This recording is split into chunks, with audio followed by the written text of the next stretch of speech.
All right, everybody, you ready to get started? That's more excitement than I thought. That's nice. All right, everybody, 1, 2, 3. Shh. I can't believe that actually works. All right, everybody, so I know a lot of you. Some of you I don't know. Looking forward to getting to know you. My name is Jack Hawthorne, General Counsel for Keller Williams Heritage. I am here to introduce our Master of Ceremonies for today. I appreciate everybody showing up. It's very important to us that we show you what happened last year so we can learn from it for the year to come so that you can make more money, which is always pretty exciting. And I wanted to remind everybody that if you did not get the opportunity to check in or you did not talk to one of the lovely ladies in the entry hall, they will be out there the entire time and after. So please go in and make sure they scan your ticket and check you in so we can count you as being here. So without any further ado, I'd like to introduce our MC for today, which is our lovely team leader, Miss Lisa Munoz. Let's give her a hand.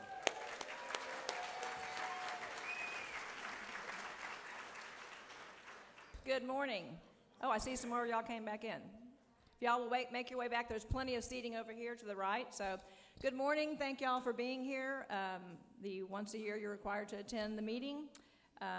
Like I said in my email yesterday, the very least, you might see some faces you haven't seen since last year. So it's kind of like a little reunion.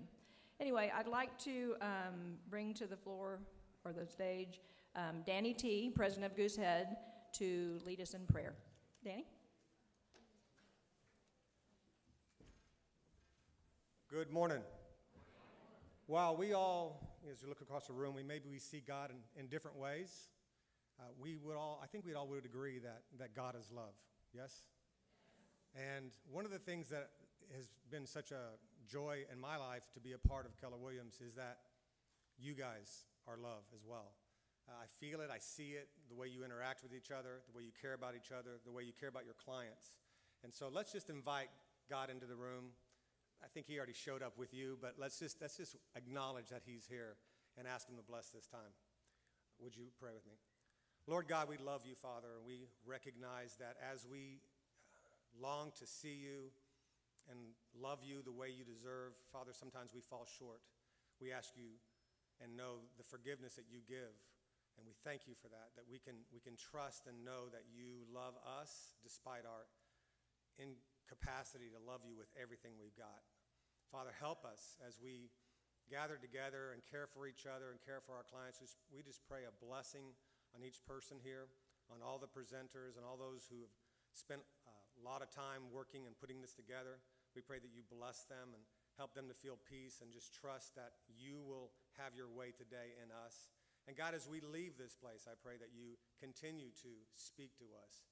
Nurture our hearts that we become love like you, a reflection of you, and that we care about others so much so that they see you in us. We thank you and praise you.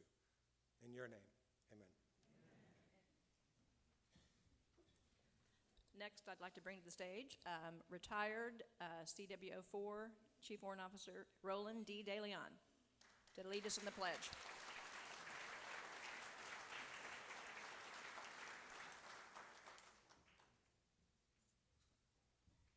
Please rise for the Pledge of Allegiance.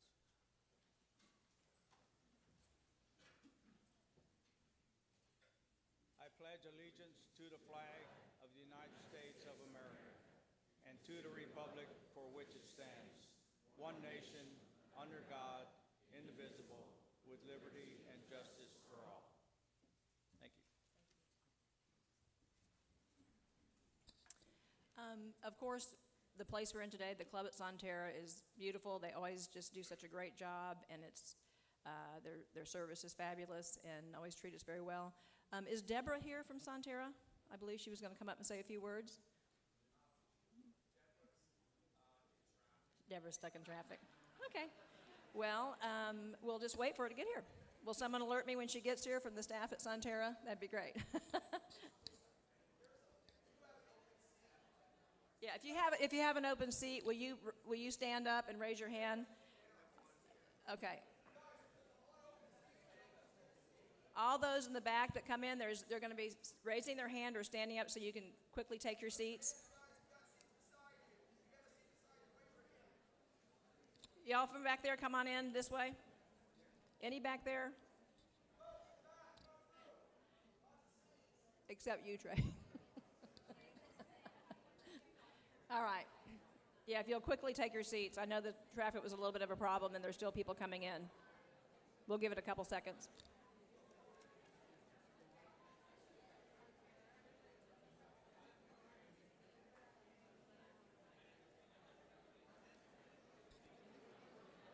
There's some more, a couple more over there. All right.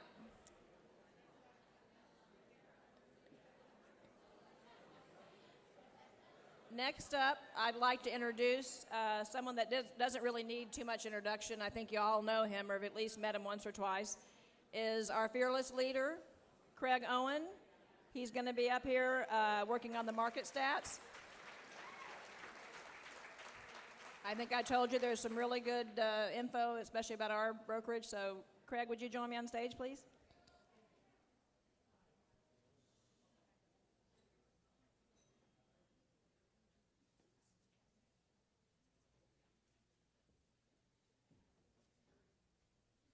Oh, it is dirty. That's fine. It's all good. Been used. Well, first of all, it's a pleasure to be here today. You notice the older I've gotten, the less responsibilities they seem to be giving me, and I don't know if that's I should take that as a compliment, or if they're really just trying to be very nice to me and say, please just sit down and just look nice, wear your old man glasses. And actually, I forgot my old man glasses, so I'm having to use Lisa's glasses.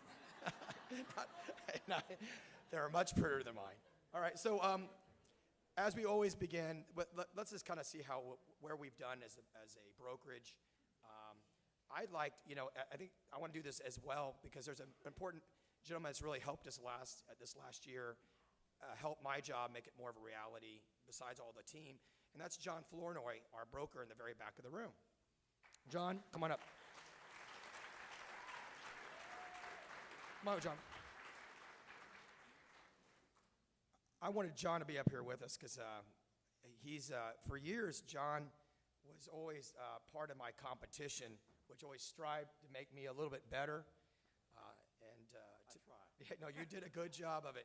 Many years, I have a lot of respect for this man. I've known him for as long as I've been in the real estate business, and then I think he got into it way before me because if you look at his license number, it's a lot older than mine. It's like it only has like 4 digits, so mine has more digits. So we're going to go through the stats. We're going to make this fun today. I'm going to tell you something. You're going to walk away from this, what you call mandatory, and I hate to use the word, and I know it's an IC, you're independent contractors. No one wants to be told what to do. No one wants to be told there's rules. No one wants to be told, that there's actually there's a traffic light out there, or there's miles per hour we have to follow. We're always being more strategic, trying to find a way around the system. But today we're going to show you that it's not just the system we have to play within, but we're dealing with people.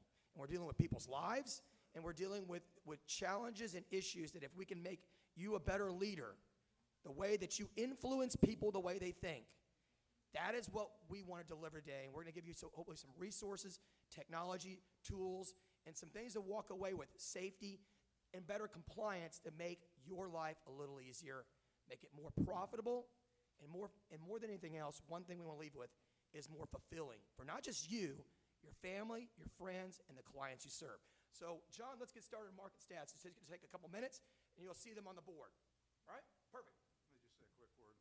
Well, first of all, it's good to be here with all of you this morning. It's a lot of people are still circling the parking lot, yeah, and they want to come in too. But Craig is young enough to be my son, so he still has a little respect for me, but maybe a lot of respect. But it's really good to be with you all this morning. It really is. And I can't tell you how important risk management is. It just takes one mistake out of a 30-year career to make you rethink why you got into real estate. So dot the I's, cross the T's, listen carefully, and we'll move forward. Craig, thank you. Well, as John said, let's get the ball rolling here. Top 10 brokerages by volume. We're going to get these stats out to you later. We broke it down. We really did our homework on making sure these numbers are right. I didn't want to put them out in the public for you to use without there being a considerable amount of accuracy that was put together. We spent some good amount of time making sure these numbers reflect the proper numbers in the multiple listing service. which is provided by the San Antonio Board of Realtors. We're sitting right under 9% market share now. Basically, out of the entire city of San Antonio, this one office, your office, this brokerage, you as a team, it is a team. It takes all of you to build this castle and to keep the ranch going. We're almost at 9% market share across the city. Give yourself a big hand.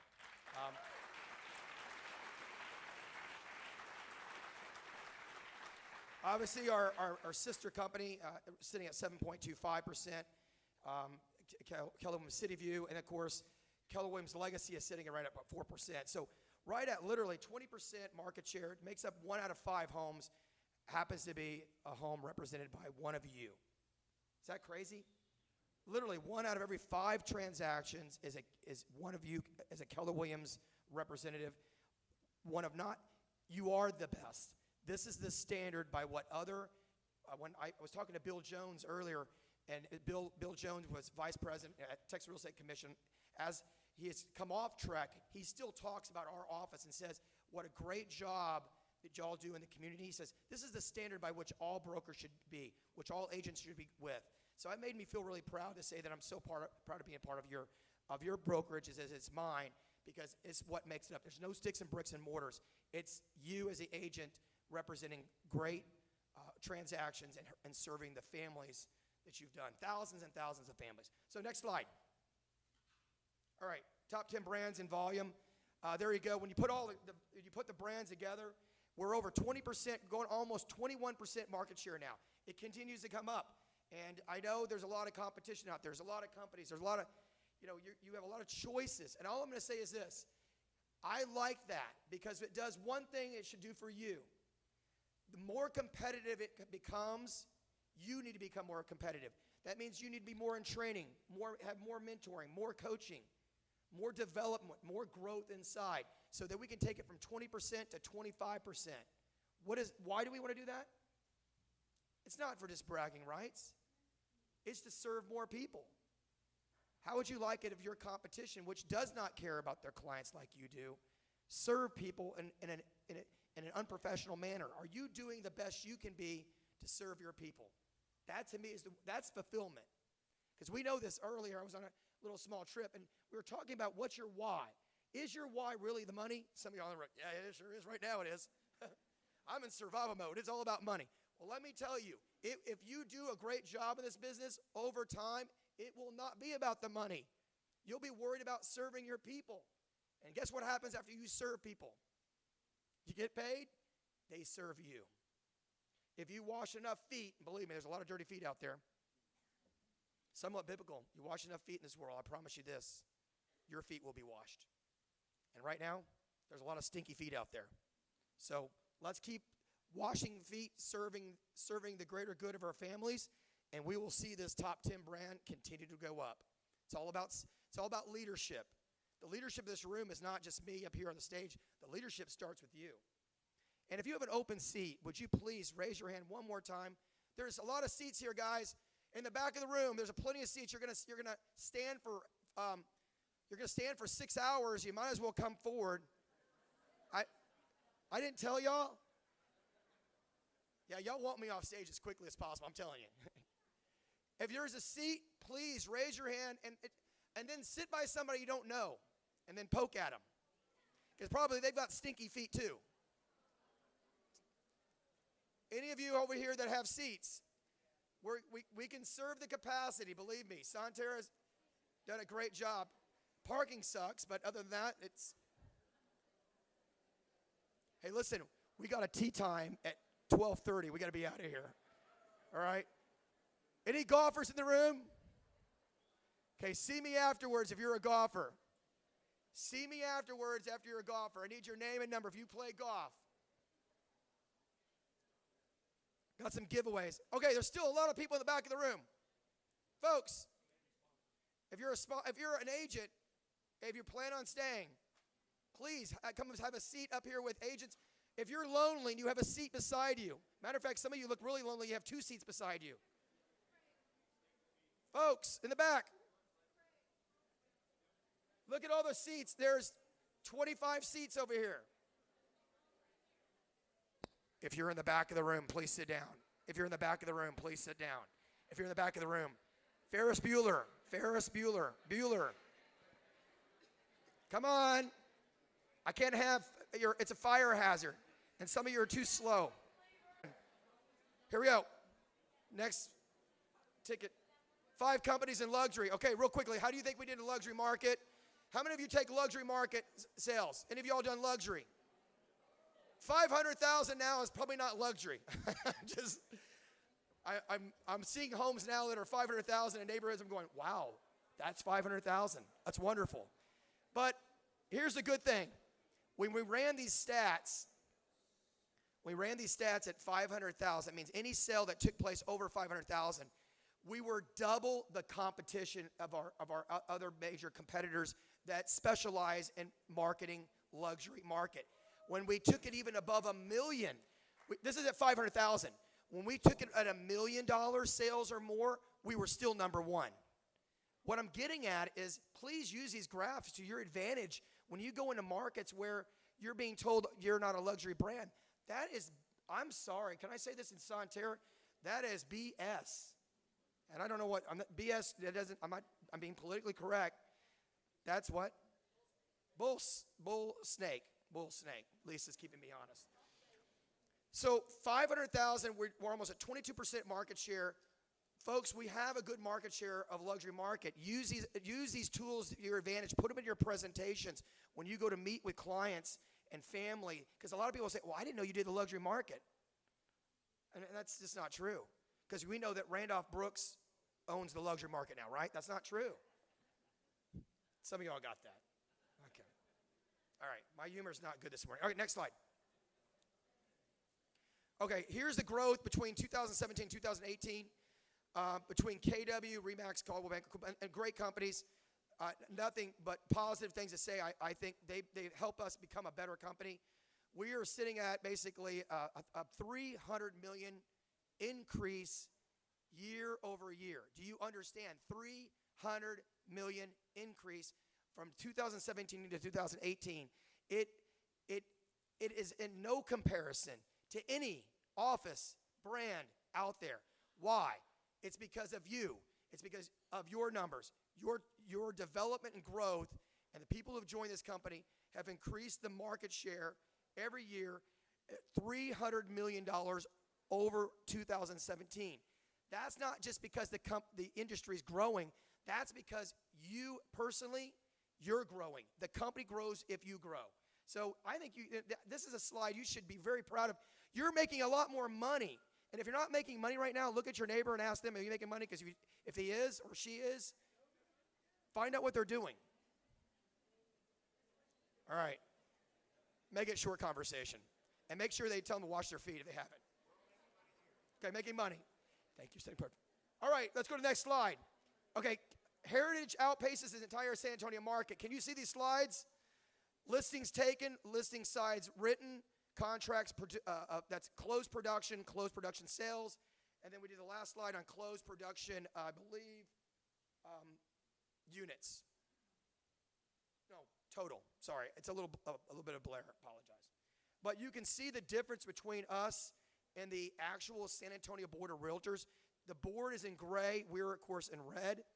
That shows you the difference between the average and what this office does. Does that say anything to you? Because we're not average.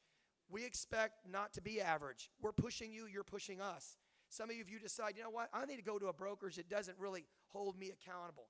I need to go to a brokerage where they don't call for a mandatory meeting. I had an agent say, I'm just thinking to myself, if you want low standards, then you know what?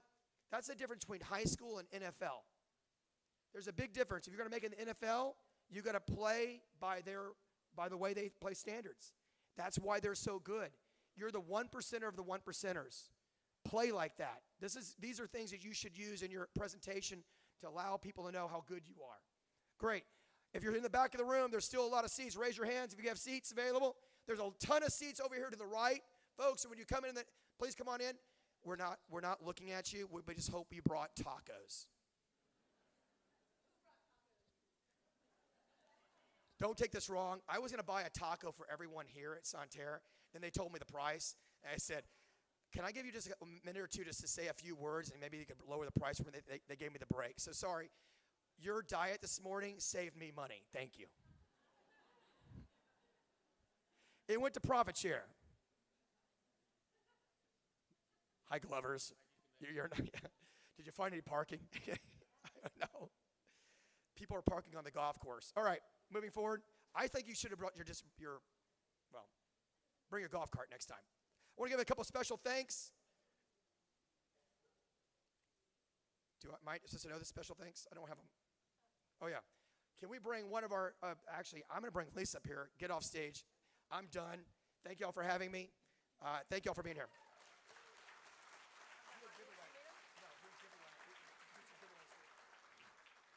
All right. Thank you, Craig. He does this, and he is passionate about this because why? He cares about each and every one of you, right? And we thank him for that, and we're very lucky to have him as our leader. So thanks, Craig.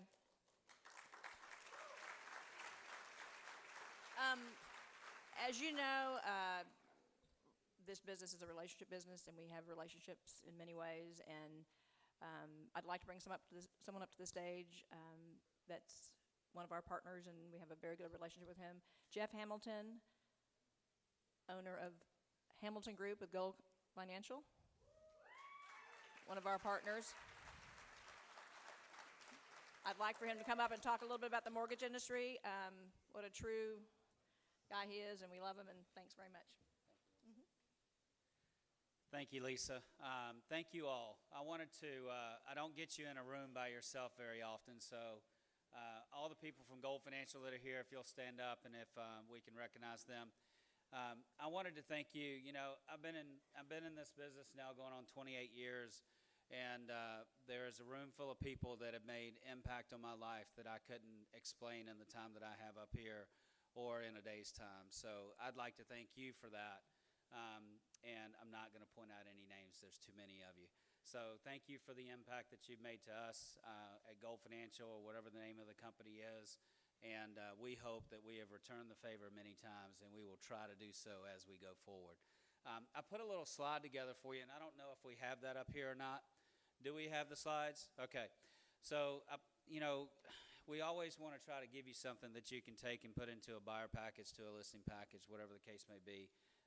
And if you're working with us and you'd like to get a part of this slide, you can. So as you know, rates are going up, and it's not a bad thing. It's just going to make things change for the way we use our strategies, and Steve will like that. So I did a comparison for you at 4.5 on a $225,000 house and 5.25 on a $225,000 house, so that you could show the difference between payment. On the other side of that, we did a gain of appreciation over the time that they would own that home at a 2% appreciation rate, and we did a equity through amortization on that. And I think it's a good tool for you to be able to bring something to the market, to people that you're talking to, that will allow them to see the difference between what they could have gotten since they waited, and what they would get if they do wait any longer.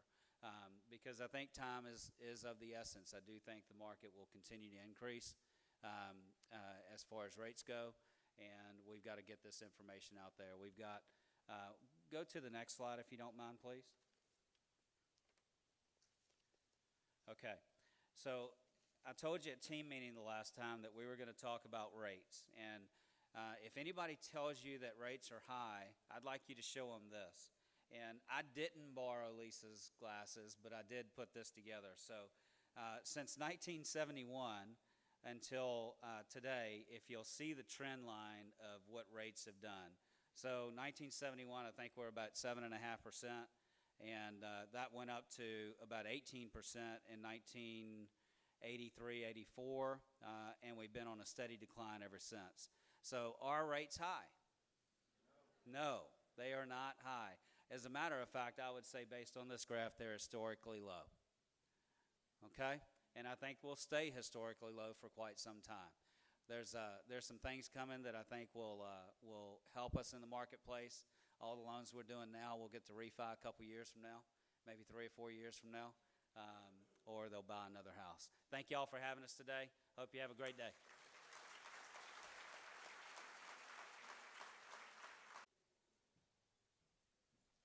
Thank you very much, Jeff. Appreciate it. Next up, I'd like to introduce someone that we all know very well. Kim Bridgeforth, who is Assistant Team Leader and Director of Operations, who's going to talk about a lot of upcoming events that I think we'll all get a lot out of. Kim?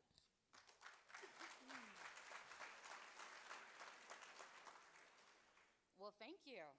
So what I want to talk about today is actually give you a little bit of background. About a year ago, Craig and Steve and I and a couple of agents, we actually went to a training class up in Dallas, and they gave us some numbers, and these numbers terrified us.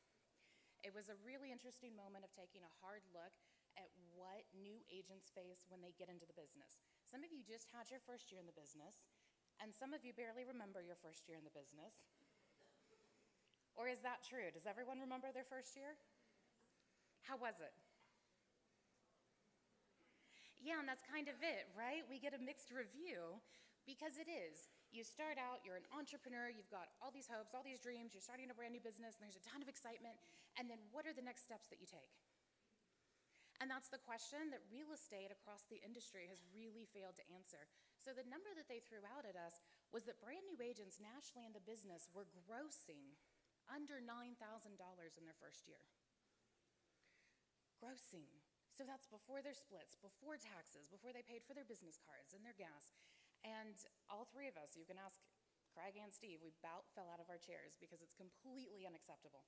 Obviously, we're up to so much more than this. So we came back to the drawing table. We said, all right, we're already doing better than that, but how can we really ramp this up? So some of you last year and over the past 12 months have experienced our new Ignite program. Do I have anyone here, and I'd better, who's been through the Ignite program in the past year?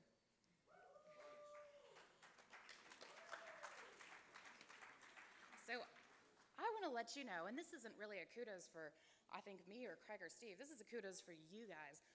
When you guys started going through that program, and for those of you who have been in the business for a while, do you realize that new agents now go through a 6-week boot camp in order to get started in real estate? And what that did is that, because we came back and we said, you know, wouldn't it be great if 60% of our agents got into business while they were in the boot camp? And then we said, well, maybe it's 70%, maybe it's 80%. Do you realize our last Ignite group hit 95% in production?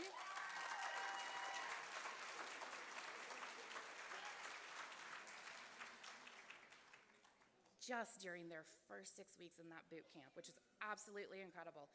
And I also want to give a huge round of applause to some of the people who made that happen, because some of the people who made that happen didn't do it because they're part of the staff, and they didn't do it because they're on the salary.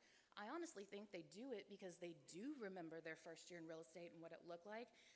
Would you guys give her a huge round of applause, and would you raise your hand if you're one of our faculty members, our agent faculty members?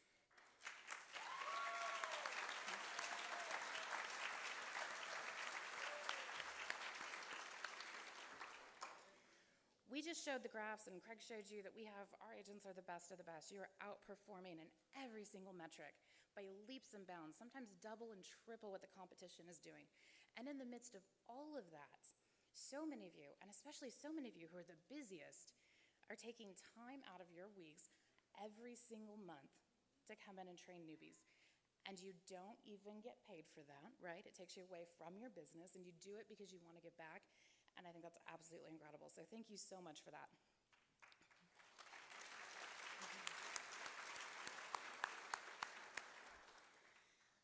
So now the next question is, since we've hit that metric, we definitely hit that goal, we surpassed that goal, and we also looked at the production, our brand new agents are outperforming the market by an additional 14%. Is that incredible?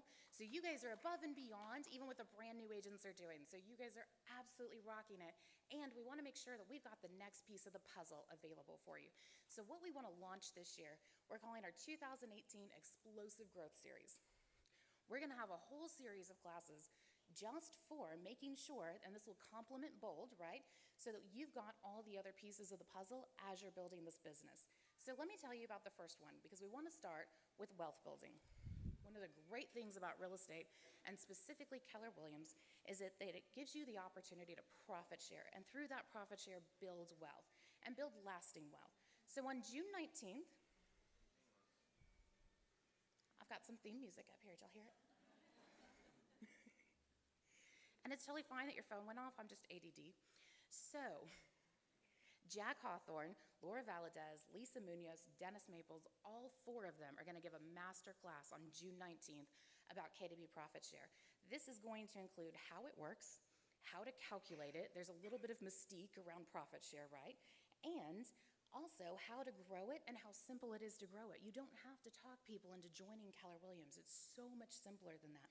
So they're going to give an entire master class, a workshop for a whole day. I think it's going to run from 9 to 3 on how to build that piece of your puzzle.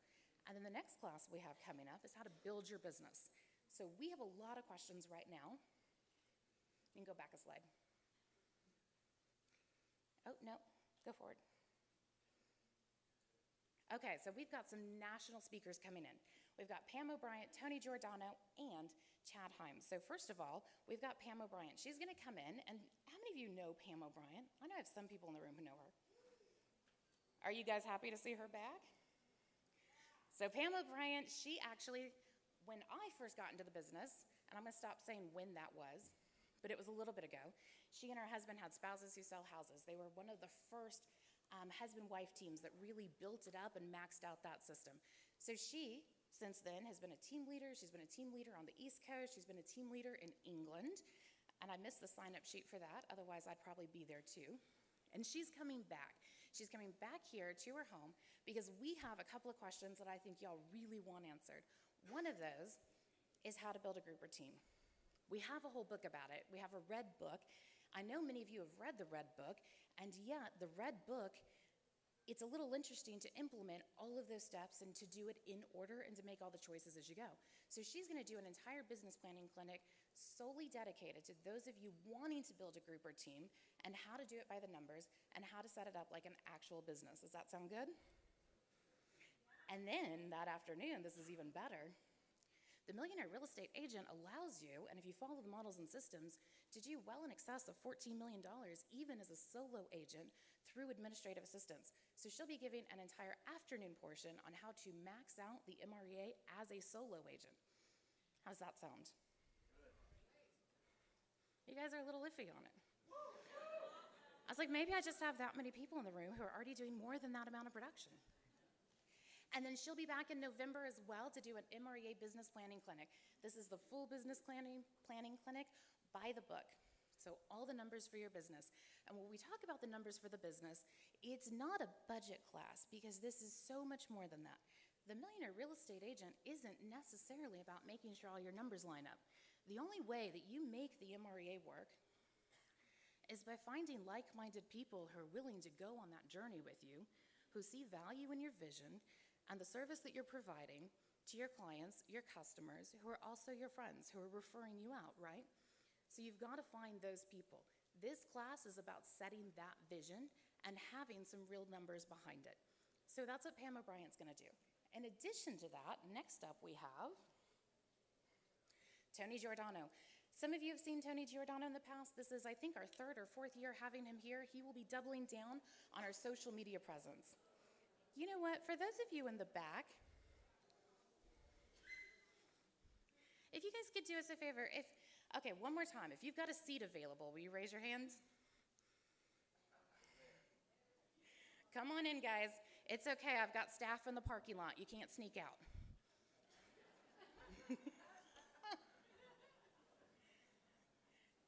And it's a long meeting, and there's no break. So now's your time. Like, now's your chance to come in and have a seat. All right, and if you do choose to stand, if you'll just do us a favor, because that sound carries a little bit in here, and just be mindful of that. Okay, so Tony Giordano is going to be in. He's got his new updated book out, Social Agent 2.0, plus doing an online presence boot camp.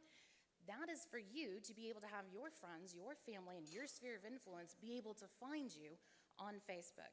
Also, even if you're not going to run out and spend tons and tons of money on Facebook, and I don't necessarily believe that you need to in order to grow your business, one thing you do need to do is have enough of a social media presence in order to win the listing. So the question for you, I think, in deciding whether or not to do Tony Giordano is your listing presentation including enough social media to make sure you're competitive against other agents? And that should be the deciding factor for going into this class. And also, it's a master class.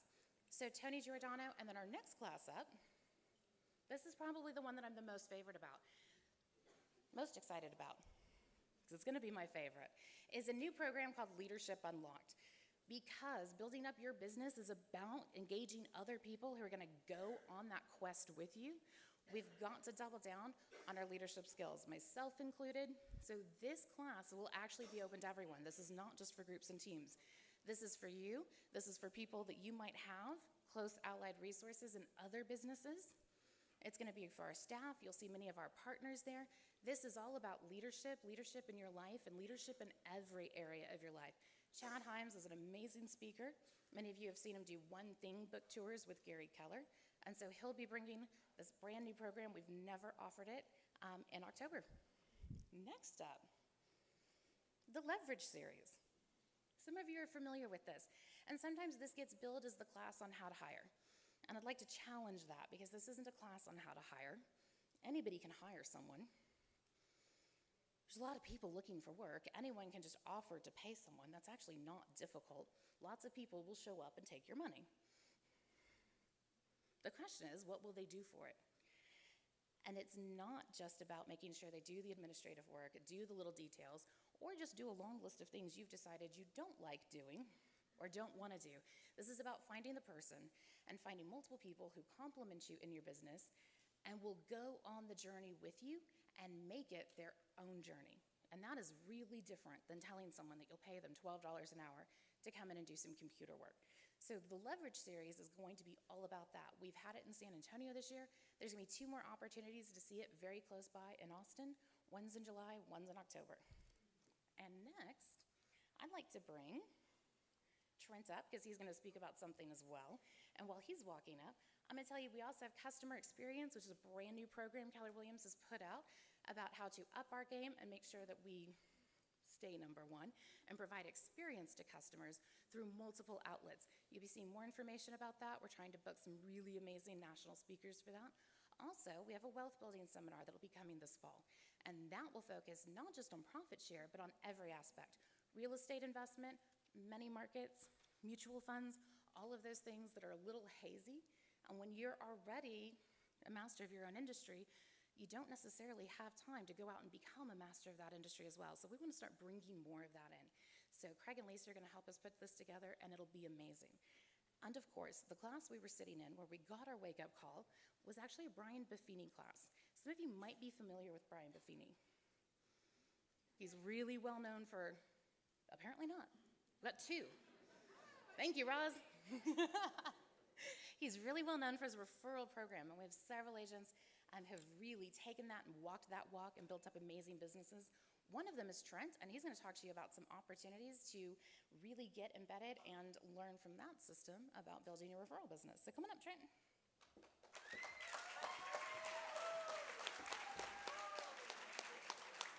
Good morning. Hey, where's Levita? Levita, where are you? Levita? Levita, come here, please. So, okay, they gave me 60 seconds to talk. I ran my first Peak Producers series last year, starting in November, and it's a 3-month commitment. It's a 12-week program. The first week is every day for 2 hours. Week 2 through 12 is 1 day a week, 2 hours. And essentially what the Peak Producers program is, it's a crash course in developing a strategy which will help you teach your clients and your advocates, not even necessarily someone who's bought a house from you, how to refer you. And the point is running your business by referral. And we do have people in our office who use the Buffini system very successfully. One of our best examples is Tara Allman. She's been a Buffini follower for a very long time. And she, if you were at the awards banquet, she surpasses me by a margin, and by some teams by a lot. And she does it using this way. So it's designed to be a small group. On the screen is an email address I have set up, trentspeakproducers@gmail.com. It's $395. I don't get paid to do it, so it's not me. And don't go online and pay for it now. Just email me and say you're interested, and I will contact you and we'll discuss it. So I wanted to bring up someone who was in my last session. We have Levita McAlpin. I wanted her to just tell you what she took away from the session. Hello, everyone. Good morning. What I took away from Buffini was just incorporating systems in my daily process. There's just kind of processes that I do within my business. It helped me be in contact with the people that I work with, my sphere of influence, because it's all about relationships. And I worked on the people that loved me, and I loved them. And it's that 80-20 rule. So just working with that small amount of people is what produces the business for me. So they have systems, they have a great mobile app. So there are these flyers called items of value that Buffini provides for you that you can send out to your clients or past clients. SOY. How to change your business. How to change my business. Okay, great. Well, it did. Last year, life happened for me, and I did not do the things that I needed to do to keep the pipeline because, you know, we often go through those peaks and valleys, and I had a really low valley last year. And I started the class, I think it was in January, and just from January, was it February? Okay. November, okay, so yeah, life happened last year. But what was great was just being accountable during that class time, and it helped me create systems for my business. And just this year, I think at this point, I probably have already closed maybe 13 transactions already, which is pretty good from last year. And it's just by having those systems in place. You know, just being able to know what to do, what to talk about, and having this great mobile app. So if I want to do a pop by, and I don't know if any of y'all know what pop by, just going by to visit past clients, it's great. You can open up my mobile app and take a look, who am I nearby, and I can just pop by. So it's really a process of just keeping in touch, a relationship with those people that I know. Very good. Thank you. Appreciate it. Okay, so my next session is going to start June 11th, and email. I called Buffini and Company to check on the pricing. The company itself is having a sale on the actual kit that you get with the workbook and all the materials. It's $50 off. I've talked to Craig, and Craig is going to pre-order all the kits so that we have them in hand so that no one falls behind. So if you'll email Trent's Peak Producers at gmail.com. I will contact you and we'll get you on the roster. Thanks.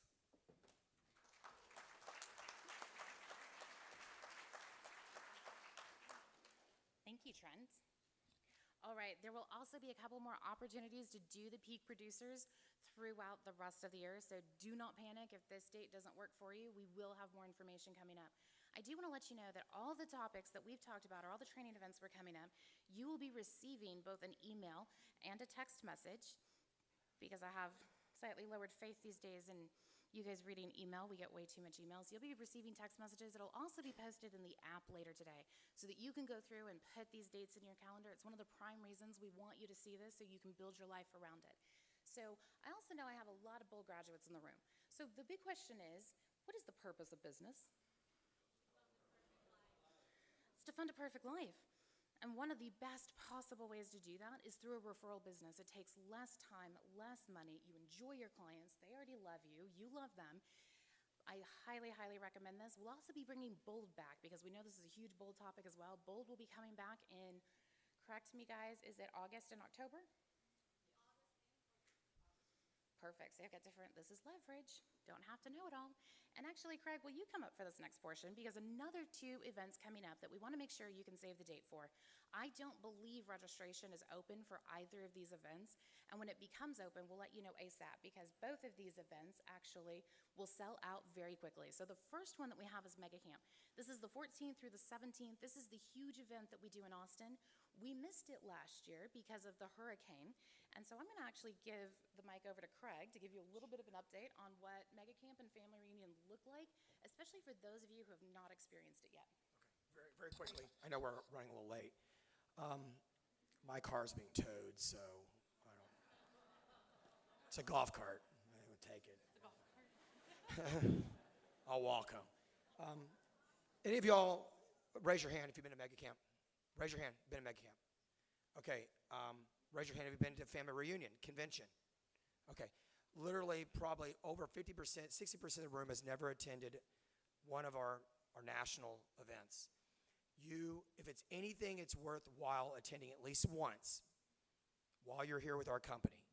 Go to one of these events. It's a great networking event to build your practice with other like-minded agents, hopefully high-minded agents. Very learning-based environment. Gives you opportunity to not just to interact with networking, it gives you an opportunity to see best practice across the country. I know that and I feel sometimes that we're in a bubble, that we must know everything, right? We really do not have a clue outside of our small area what's going on. This is an opportunity for you to really open your eyes, be very learning-based, leave your safe environment for a couple of days, and it's very, very reasonable. The price to go to Austin is literally, for some of you, 1 month's worth of pack of smokes and some coffee. I mean, seriously. Save yourself from yourself. Yes, you're your own boss, and that's the problem with that. So if you could make it a point and tell your boss, I want to go to that class in Austin, that event. Boss is going to go, yeah, how much is it? Well, I don't know if I can afford it. You can't afford not to go. So when it comes to registration, please take time out of your very, very busy lead generation schedule, because we know you're all doing 3 or 4 hours of lead generation every day, and make family reunion and make the convention part of what you do in your business. You are running. Who's the CEO? Raise your hand. If you're a CEO, raise your hand. Everyone, you should be raising your hand. Even the people in the back that we've asked to sit down, because there's lots of seats over here. Not calling you out. Please, if every one of y'all would turn around and look at all the people in the back of the room, just look at them real quickly. Wave at them. Say, you're being really rude. Unless you're speaking, we're going to be really rude. You're going to come sit down with us. Join us. We don't smell that bad. If there's a seat beside you, raise your hand. Folks, if there's seats, come to Mega Camp. You will not miss it. And here's the thing, I'll make a promise. If you truly go to convention or go to Mega Camp and you come to me and you have a valid argument and tell me it was terrible, I want my money back, I will write you a check back. Now, here's the caveat. You better be able to look me in the eye and tell me you went to some of the events, tell me which one events you went to, and you saw no value in going to it. I will personally, not the company, I will write you a check back, because I want to know that I'm standing behind what I'm saying. I've gone for 20-something years to Keller Williams events on a national circuit. This company does a great job locally. It does nothing on a national level that you've seen. So 60% of the room has never been to something national. Make an effort this year and put it in your schedule and write it off and take a darn vacation, because some of y'all need it. All right. Grr. When is it? Family reunion. Put it in your schedule right now. Right now, February 16th through the 19th. Stay an extra couple days and go. It's in New Orleans, for Pete's sake. It's over when? Valentine's will be over for all of you, so you should have no excuse. Let's go have some fun, keep our clothes on, and we'll see you in New Orleans. Lisa's going to do some giveaways. We got some really cool giveaways.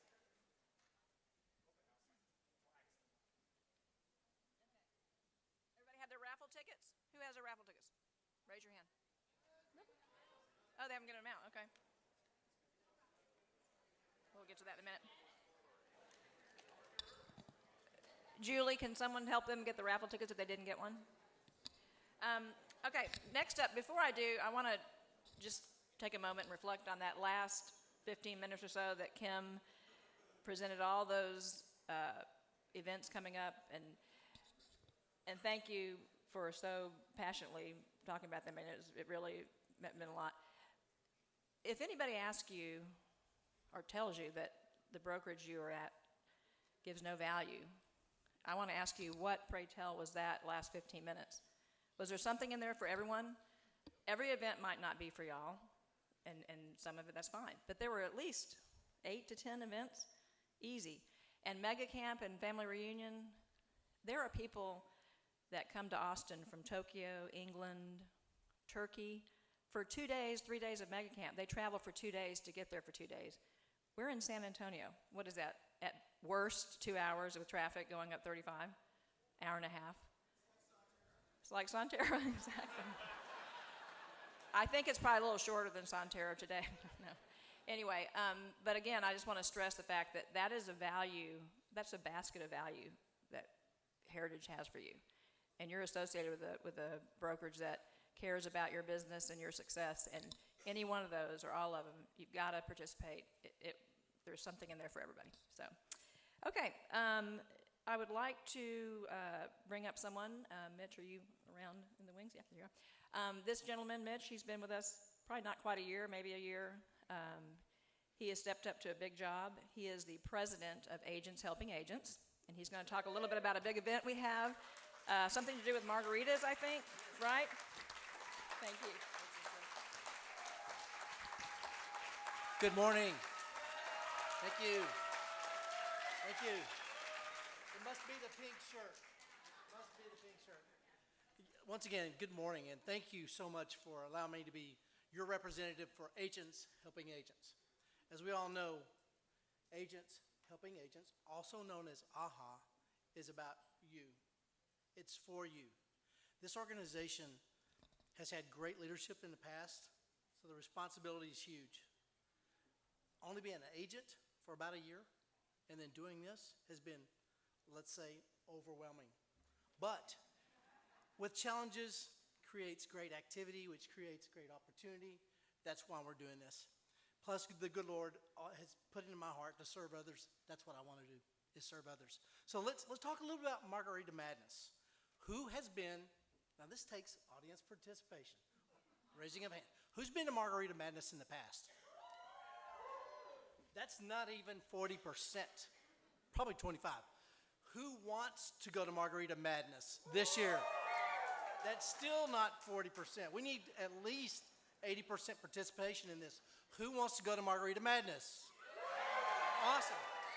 So let me tell you why you should go to Margarita Madness. Margarita Madness has great opportunities for you to win prizes through a small purchase of a lottery ticket. We all want lottery tickets, right?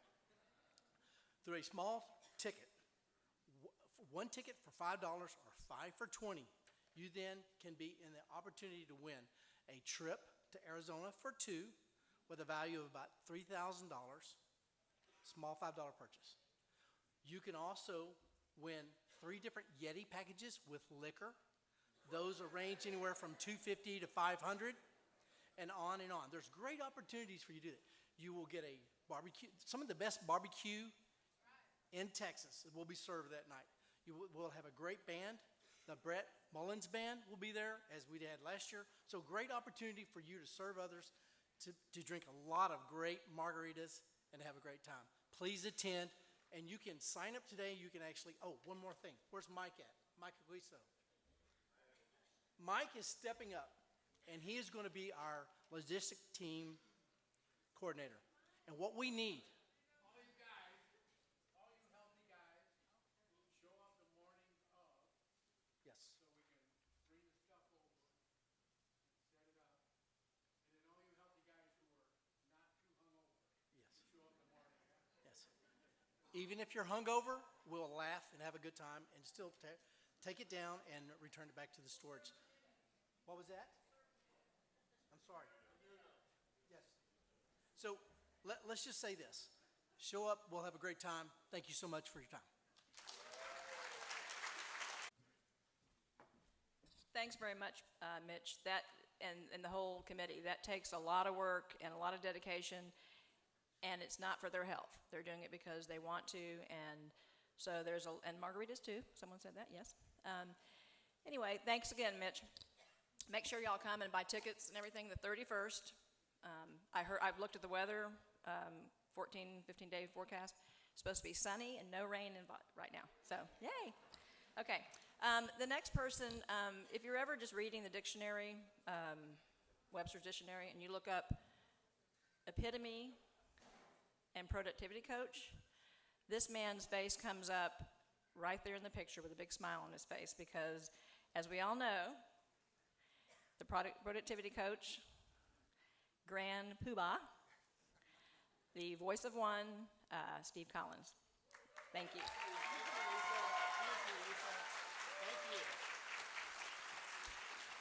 I should have a clicker up here, right? If I have it, I'll see if I can make it work. Is everybody doing okay so far this morning?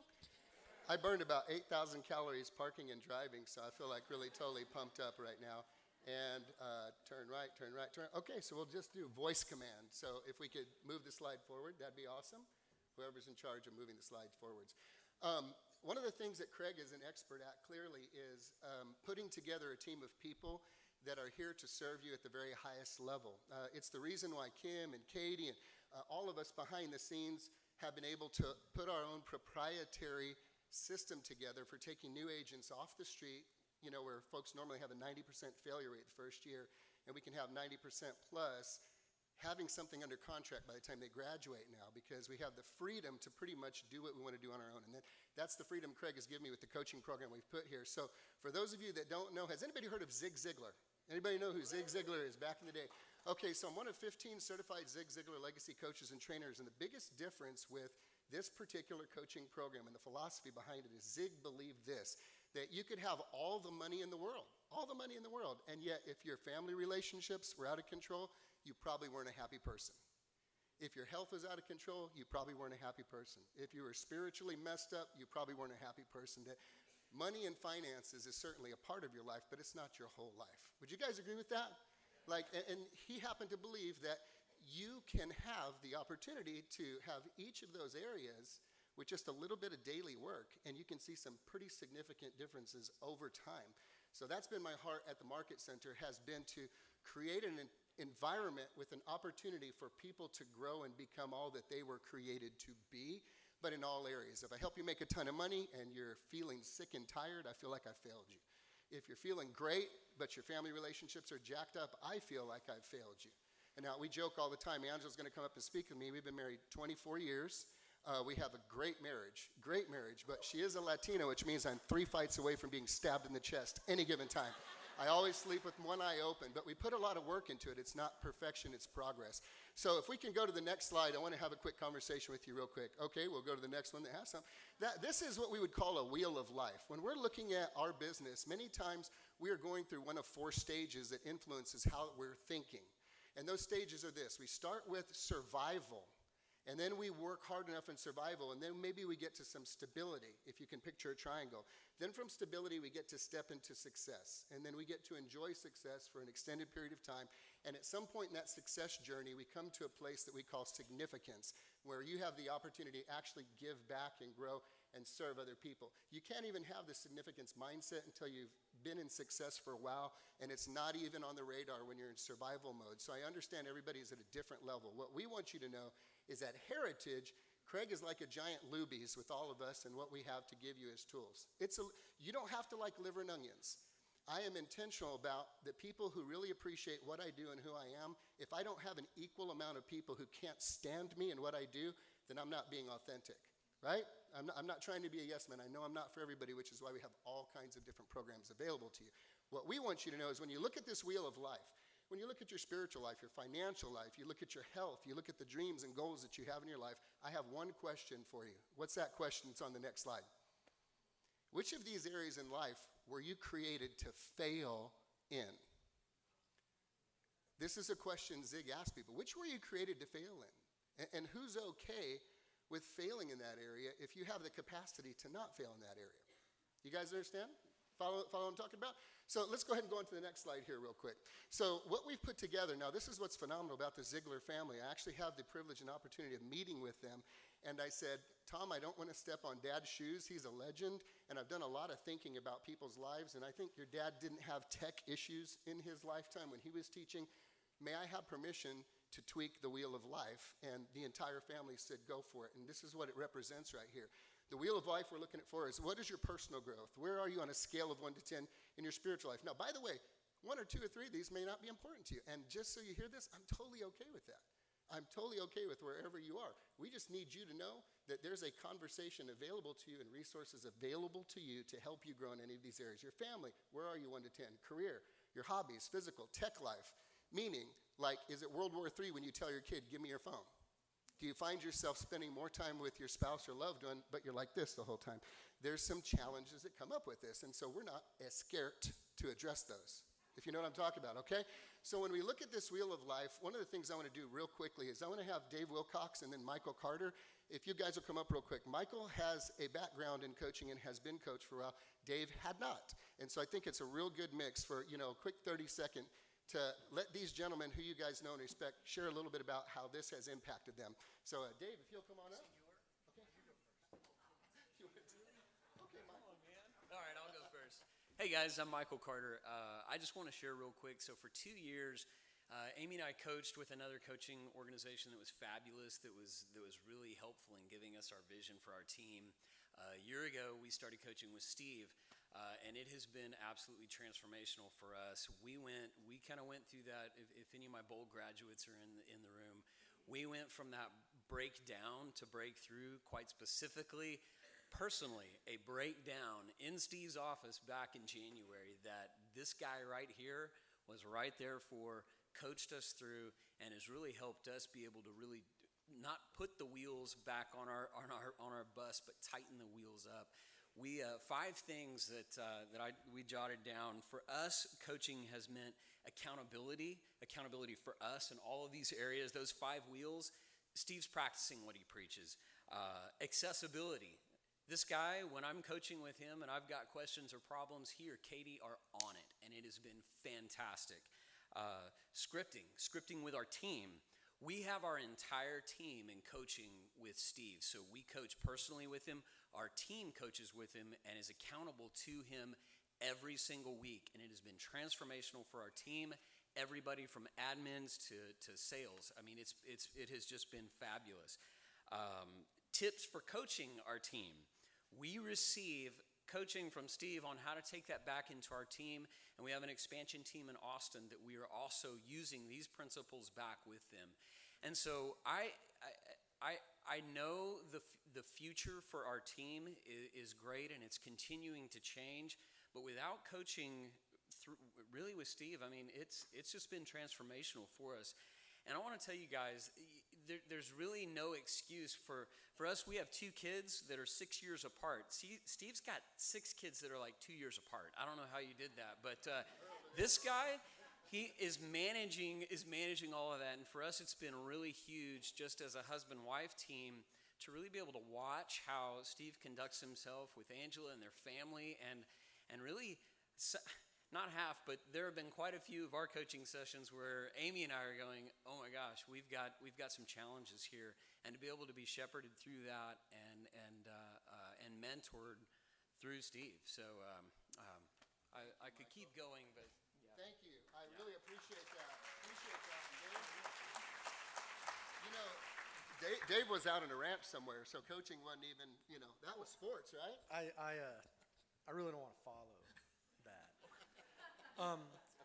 So I've been selling real estate about 10 years, and I've been with Keller Williams the last 6. And when I started, Steve wasn't in this role, but I would have to walk by his office every day, and I was like, who is that lunatic taking calls on a treadmill and working these systems? And I was like, you know what, I'm just going to keep doing what I'm doing. It's working. I'm just going to keep slinging it against the wall, and we'll see what sticks. And this worked perfect for me, doing a little bit more than I did the year before, and everything was fine. When I started here with Keller Williams, my ultimate vision, though, is I want to have a team.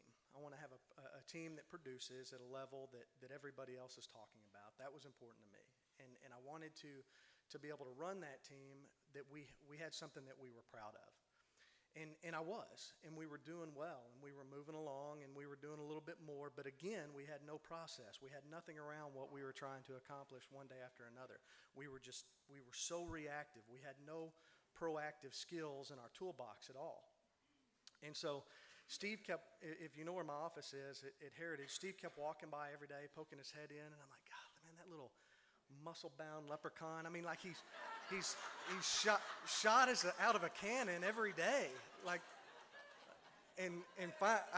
Finally, I just gave in, and I said, "Sure, bro. Whatever. What does this look like? Let's meet." And when I started with Steve, I was more concerned for me personally. I just wanted to have a conversation with another man that I also knew was a brother in Christ, and that we could talk just one-on-one each week. I mean, we had our 30 minutes each week, and it would develop. It would just, guys, you know what I'm talking about. You just need somebody to talk to every once in a while, and that's what I wanted. I told Steve, look, I'm not going to do what you do. I'm not going to be on the phone 3 hours a day. I'm not going to shut my office and work your systems. I'm not. But if you want to talk to me and we have the conversation where we start talking about what's going on in my life, I'm your guy. Let's do it. Well, because he's like Yoda, and he tricks you. He tricks you. You think you're going in there, and you come out something else. I can tell you that my team has benefited from it. I am more proud of the group that works with me because we're partners. They don't work for me. We have totally benefited from your guidance, Steve, and what you've done for us, because inadvertently you created something for us, something that we're very, very proud of, and that we try to work those systems. Our productivity in the year, in 18 months that I have been coaching with you, it's astronomical, isn't even in the word. I mean, this month, at the end of this month, we will close what we did all of last year, and we had a pretty damn good year last year. So I am telling you, beyond the shadow of a doubt, if you're concerned about, hey, you know what, I don't need that. That's not for me. I don't care where you're at in your career. I don't care if you're like me and you had 10 years in, or if you're just getting out of Ignite. You have got to have a coach. You got to have a coach, and you've got to be nurturing yourself and putting things back in. And I can't say enough about the program. Thank you, guys. Thank you very much, man. I appreciate y'all. Now, here's the reality behind what those guys just said, and I'm honored to hear that. The reality is this: they're the godfather when they sit in my office. I'm not. That's what I want all of you guys to understand. I have this little facade up of being tough, but when they're in that office, they're the godfather, and I'm Robert Duvall on the couch in the shadows. I'm just this consigliere. I'm just the guy saying, yeah, you might want to consider this. Yeah, I don't know. And they're like, I don't know. I want to do it my way. The people who succeed in coaching is not because of Steve Collins. These are principles that are tried and true. And when Trent was talking earlier about Buffini, the only reason my team still operates today is because I followed Buffini to a model. I have sat on the shoulders of giants. I have taken what they have taught me, and we still use the Buffini principles to this day. That's allowed me to sign that non-compete to show up for coaching, so that we're just taking care of our past client referral and database from the 15 years I invested into Buffini in that system. MAPS is a strong coaching program in the numbers, and then Buffini is a strong coaching program. There's a lot of stuff out there, but the magic lies in the person's ability to execute on what's being said. So the magic isn't in me, the magic is in the principles in the program, and then the heart that these warriors have to actually show up and make the toughest changes they may have ever made in their life. So Zig Ziglar would say this as I begin to wrap up. He would say, well, first of all, how many of you have ever gone to a seminar or gone to a teaching or gone to one of these classes like Kim was talking about, and you were pumped up and excited, and you were like, I'm going to do that. And then 2 weeks later, you didn't do it. Anybody but me.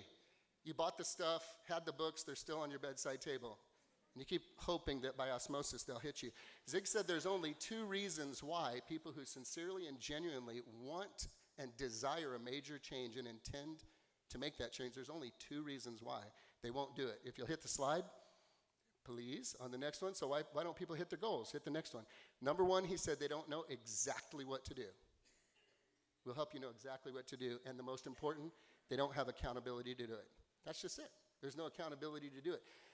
As a boss over yourself, you are way too lenient with yourself. If you had hired you to generate leads as your primary role, and today was your 6-month evaluation, would you get a raise, would you get a reprimand, or would you fire yourself? Don't answer. Don't answer. I don't want to hurt anybody's feelings. So I just want you to know, that's the magic. 2 things. You have to know exactly what to do, and then you have to have some accountability to do it. Now here's my caveat, if you're ready to grow. If you're ready to grow. If not, there's an old saying we all know. If you always do what you've always done, which is easy, you'll always get what you've always got. Okay? So the principles are simple. It's not easy because it takes work. There's no mystery behind that. So let's go to the next one real quick. Angela Collins. Of course, we have a health and fitness division. Angela, if you'll come up. This is my baby mama. My pastor says this. He said, behind every good guy is a woman rolling her eyes. So we wanted to let you know that, Angela Collins and Katie have worked hand in hand, and Katie's been an incredible, incredible help with making sure you guys have that accountability and conversations for us to have a conversation around your health and fitness, but not just a quick fix. Hey, let's just drop 10 pounds and gain 20 the next month. Here's our idea again, is that with that wheel of life, Angela, on her own, came up with this and said, I'm glad the Zigglers let you tweak the wheel of life, but I have an even better idea. Let's take each one of those spokes and let's create another wheel. If you'll go to that next one, we'll show you what we're looking at. So here's what this young lady came up with on her own. So we use these, and we'll use these to evaluate where you are and then have action levers. So when you look at the physical part of your wheel of life, there are several areas that we can gauge as metrics to determine where you're putting in actions and activities if health and fitness is important to you.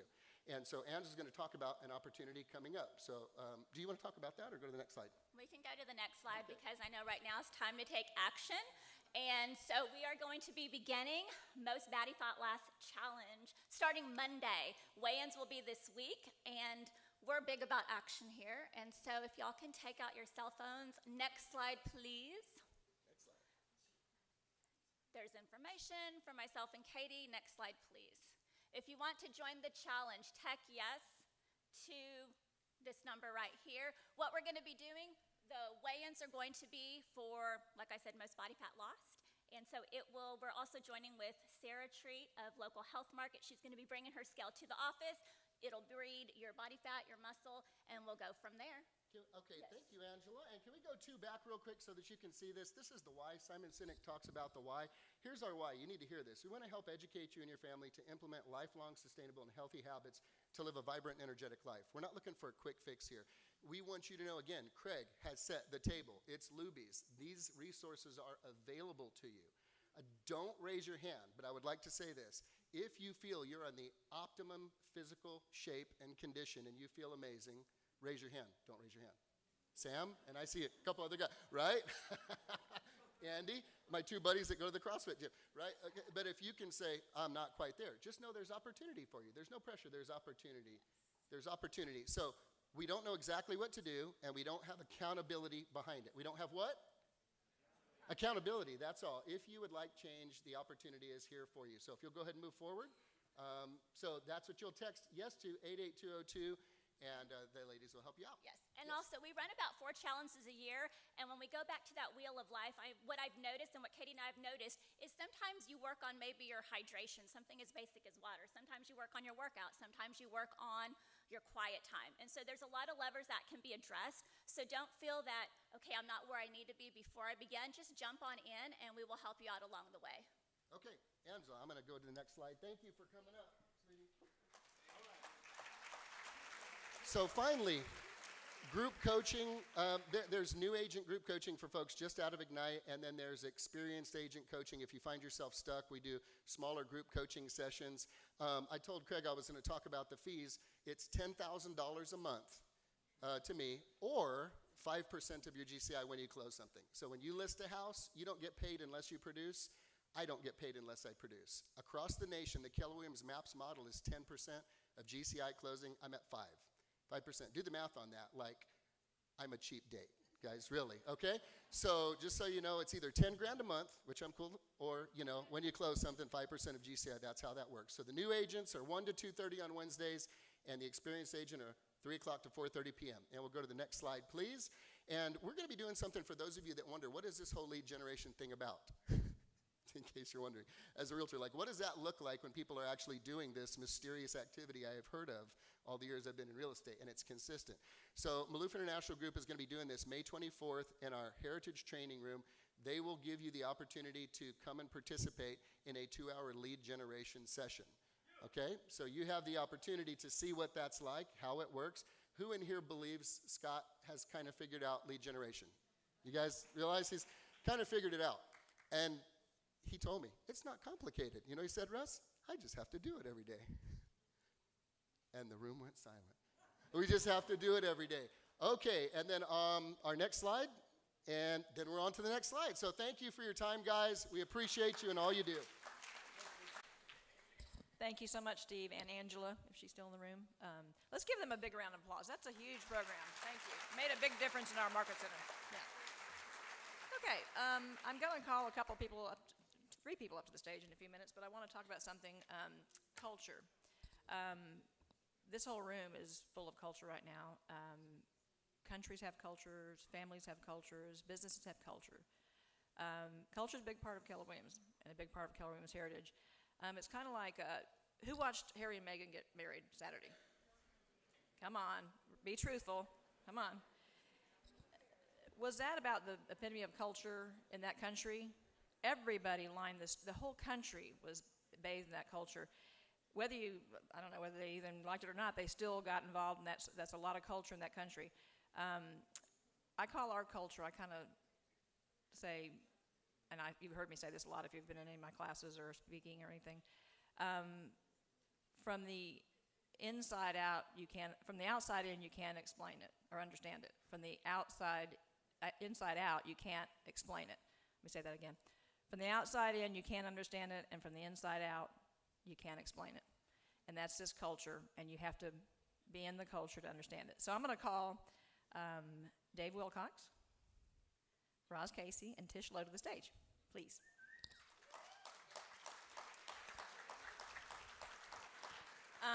These are culture ambassadors. They're part of the culture committee this year. A couple of them have been in for a few more years. We're going to go over a couple, 9 to be exact, and I'm just going to have the next slide come up. And Roz, can you start out and give us a little bit, can y'all just kind of introduce yourself a little bit? I mean, I don't think anybody doesn't know Roz, but. I'm Rosalind Casey, and I've been with Heritage since 2004. I'm also on ALC and president of Hearts. I'm Tish Lowe, and I have been with Heritage since 2013. I'm also on ALC and several other boards, PTA, Cub Scouts, but I've been with Heritage since 2013. And I'm Dave Wilcox again, and y'all have already heard me talk. 2 times.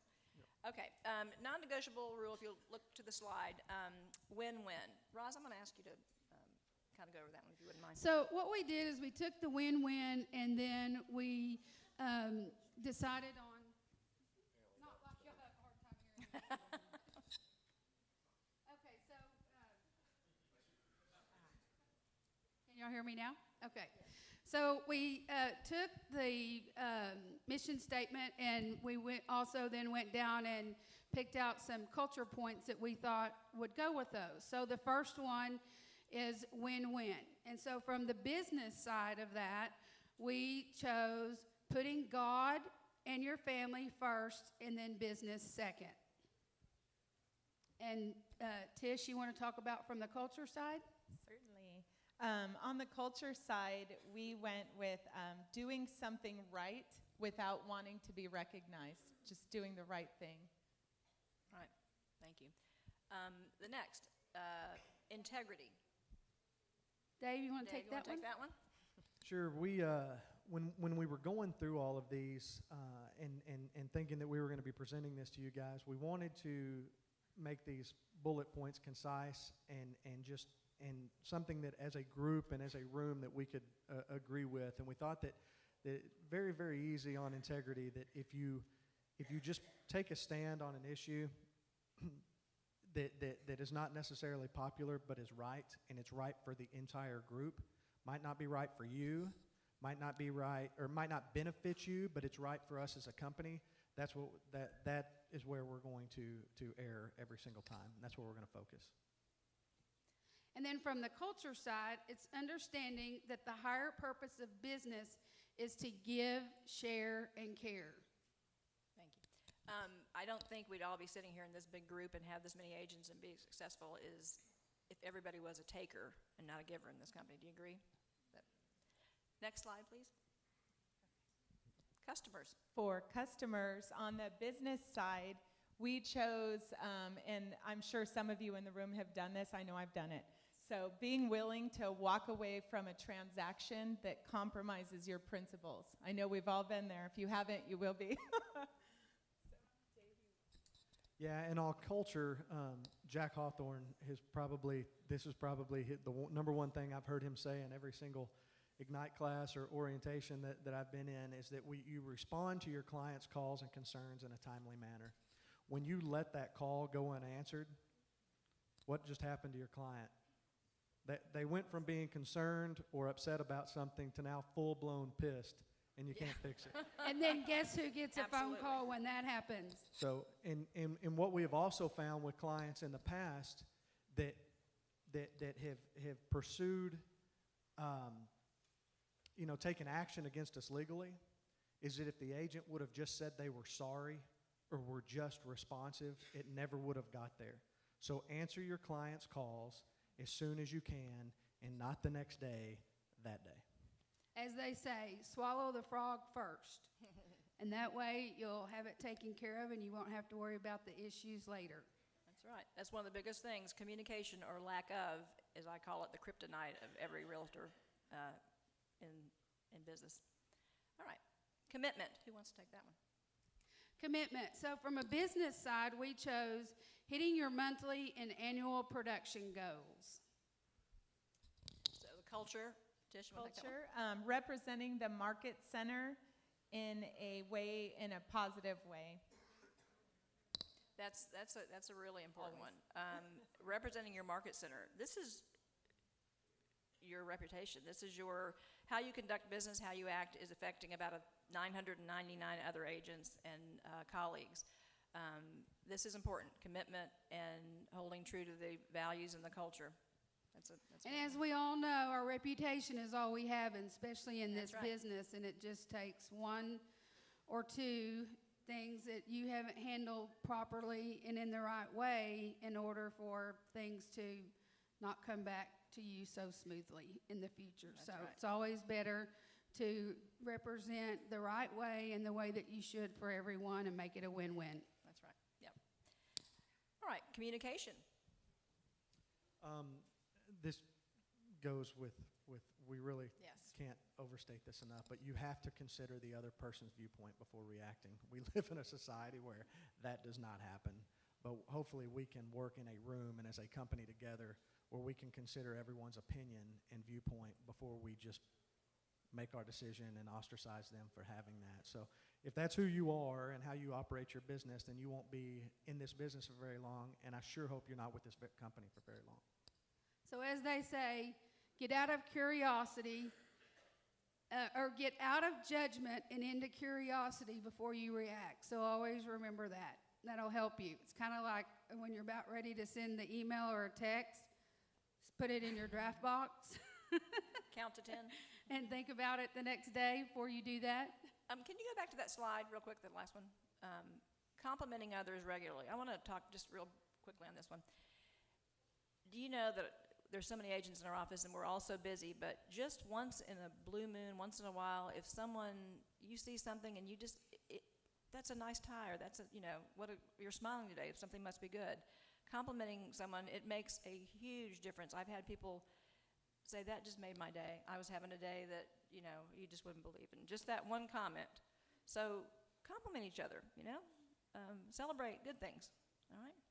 Next. Also, always have a smile on your face. You never know when somebody right. needs it. That's right. Okay, next, thank you. Tish. Okay, for creativity on the business side, we thought it was important finally creating the budget that you need for your business. I had to look at my team because I'm terrible. I looked at David when I said that. And any of you guys who have heard me speak at Ignite or anywhere else talking to new agents on culture, committing random acts of kindness every day. And one of the things that I say to some folks is that I had a mentor one time that told me, I don't care what you're doing, your competition knows who you are and what you're doing, and even when you're kicking their ass, be nice. And that's what we need to do as a company, is we just need to be nice. in the industry, how great would it be to, if Keller Williams agents were known as the nicest agents in the business? And that's who we need to be. I think that's who we need to be. That would be awesome. Yeah, committing a random act of kindness every day. That is free. That is very easy task to do. Just one every day, and times 1,000 agents. That's huge, huge. You never know what kind of impact that's going to make on one of your fellow agents or staff or even leadership. So always keep that in mind, because doesn't it make you feel good? That's right. Next, please. Here's a good one. Teamwork. Okay, so on the business side of teamwork is being a part of the solution and not the problem in the market center. Say that again. Being part of the solution and not the problem in the market center. So we all know that we have our glitches from here and there oftentimes, but if you're going to come in with a complaint, then you also need to come in with a solution or a resolution, an idea that you have of something that can be done to rectify what you feel your issue or your problem is. Culture. Being considerate of the staff. I'll take this one. We have 28 plus staff members that serve you day in, day out. I thank you. Thank you. Woo-hoo!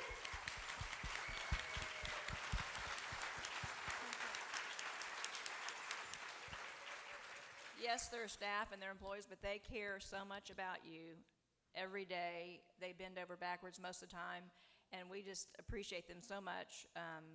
And just be considerate of them, because what they may be handling when you come up with a 11th hour, on two wheels, wanting something done, just be patient and considerate. That's part of culture. Expand on that a little bit more.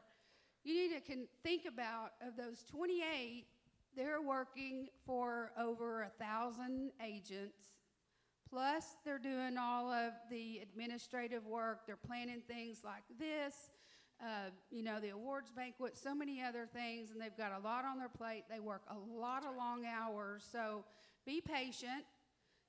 You're not always going to be first in line, and you need to wait, because there's a lot of other things they have coming up.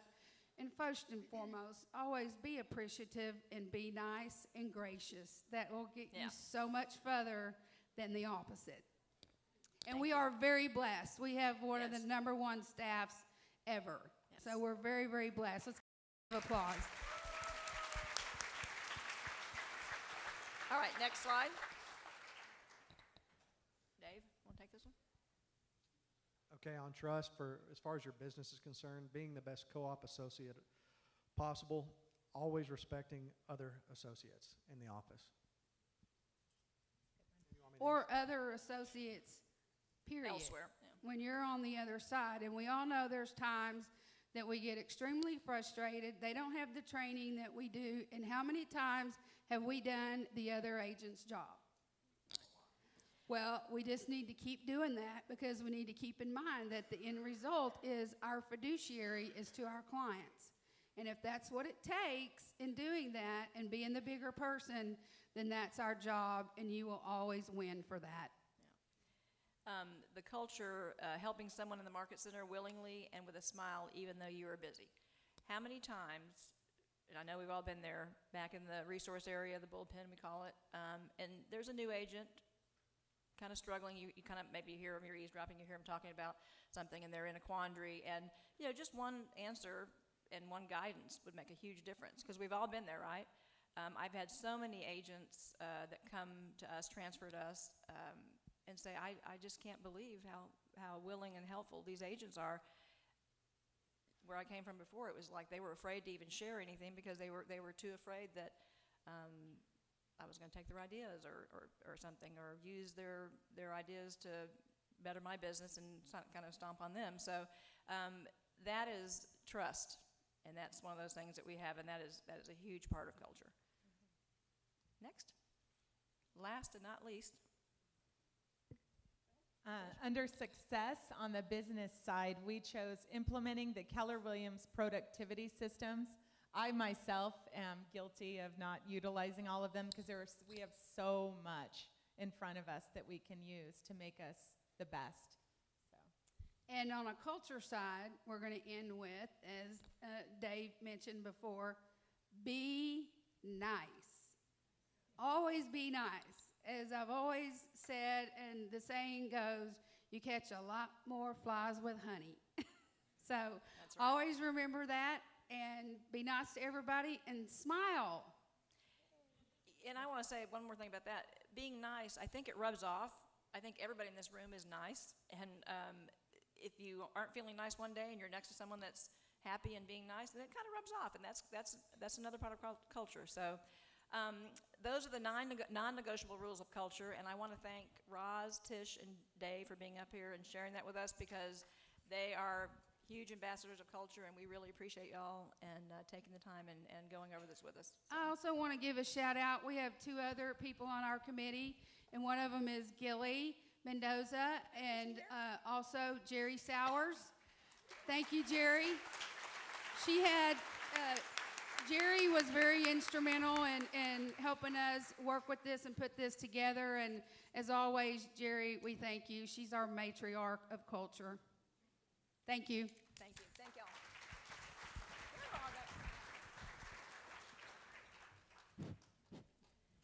Okay, thanks very much. As this is easier for me to walk around with a little bit, as y'all know, I'm kind of a walker. I want to introduce two guys that really only need to be known by first name. Jack and Garrett. Anybody familiar with those? Raise your hand if you're familiar with those. Jack Hawthorne and Garrett Brandt, our general counsel and our director of risk management. They're going to go over some other kind of non-negotiables, right? Yes, ma'am. Something a little different, still very, very important. Almost as important as culture, but very important. So I'm going to let them take the stage, and there you go. Thank you. Thanks, Lisa. Well, look at all these wonderful agents, Jack. I know we've run a little behind, and now you're thinking, great, 2 attorneys are up here. It's going to take forever. We actually pledged to go through these pretty fast, but I'm really excited to see you all out there. Jack, do you mind if we take a selfie with all of them? I don't mind at all. You guys smile. Do you guys mind moving over here? No, I'm kidding. But seriously, ready? Yep.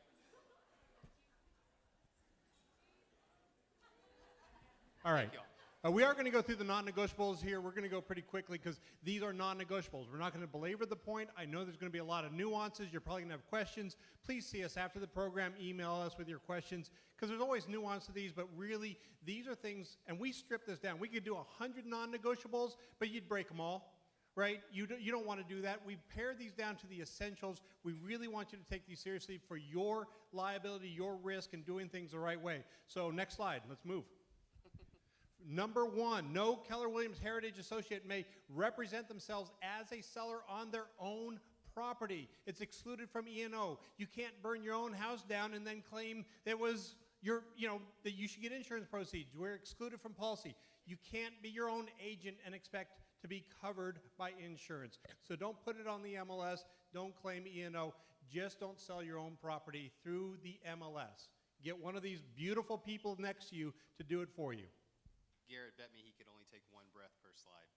It's flying through. All right, One breath per slide. Let's click to All the right, next number one. 2. All right, guys. Every KW Heritage Associate has signed an addendum to the independent contractor agreement agreeing to work only residential business. The number 1 way that you can get sued in real estate is to sell commercial property if you've never sold commercial property before, or to sell farm and ranch if you've never done it before. Make sure that you guys work through the system. If you want to start working farm and ranch, or you want to start working commercial, there is a system for that. Talk to us. We'll be happy to work you through it. However, right now, stick to residential. Next. Number 3, all agents conducting property management other than your own personal property without broker approval will be terminated immediately. This is the number 1 area of complaints to track. Nobody's happy in property management. Don't do it unless you have specific approval from us. All right, all listing associates must provide a BPO or a CMA on every offer, every listing that goes up. We have to make sure that you guys are protected, because if somebody thinks they should have gotten more money than they got, or they overpaid, they are going to blame one person and one person only, and that is you. You have the ability to save yourself that hassle by doing this up front. Next. Transaction fees charged by the agent. This is things that you want to get reimbursed for, either your transaction coordinator or photographs or anything else that you provide a service cannot be marked up. You cannot make a profit on these. It's actually a Fifth Circuit Court of Appeals case that said you cannot. And you can get reimbursed for them. Now, if you want to get reimbursed, if your seller terminates you early, make sure that's stated in the listing agreement that they will pay for it if they terminate early, or we're going to have a real tough time trying to get it from your sellers. So take care of the extra charges that you do, and don't violate the court opinion to mark them up. Advertisements must clearly and conspicuously contain Keller Williams Heritage in a font that is at least half the size of the largest contact information. This is simply a Trek rule. You guys know the advertising rules, but we want to make sure we hit it. We want you guys to brand yourselves, but we also want you to be compliant. The contact information means the phone number, the name, the team name, whatever the largest font is on that piece of advertising. KW Heritage has to be at least 50% that size. Next. Agents hiring unlicensed assistants are responsible to ensure that they never, ever act as a salesperson.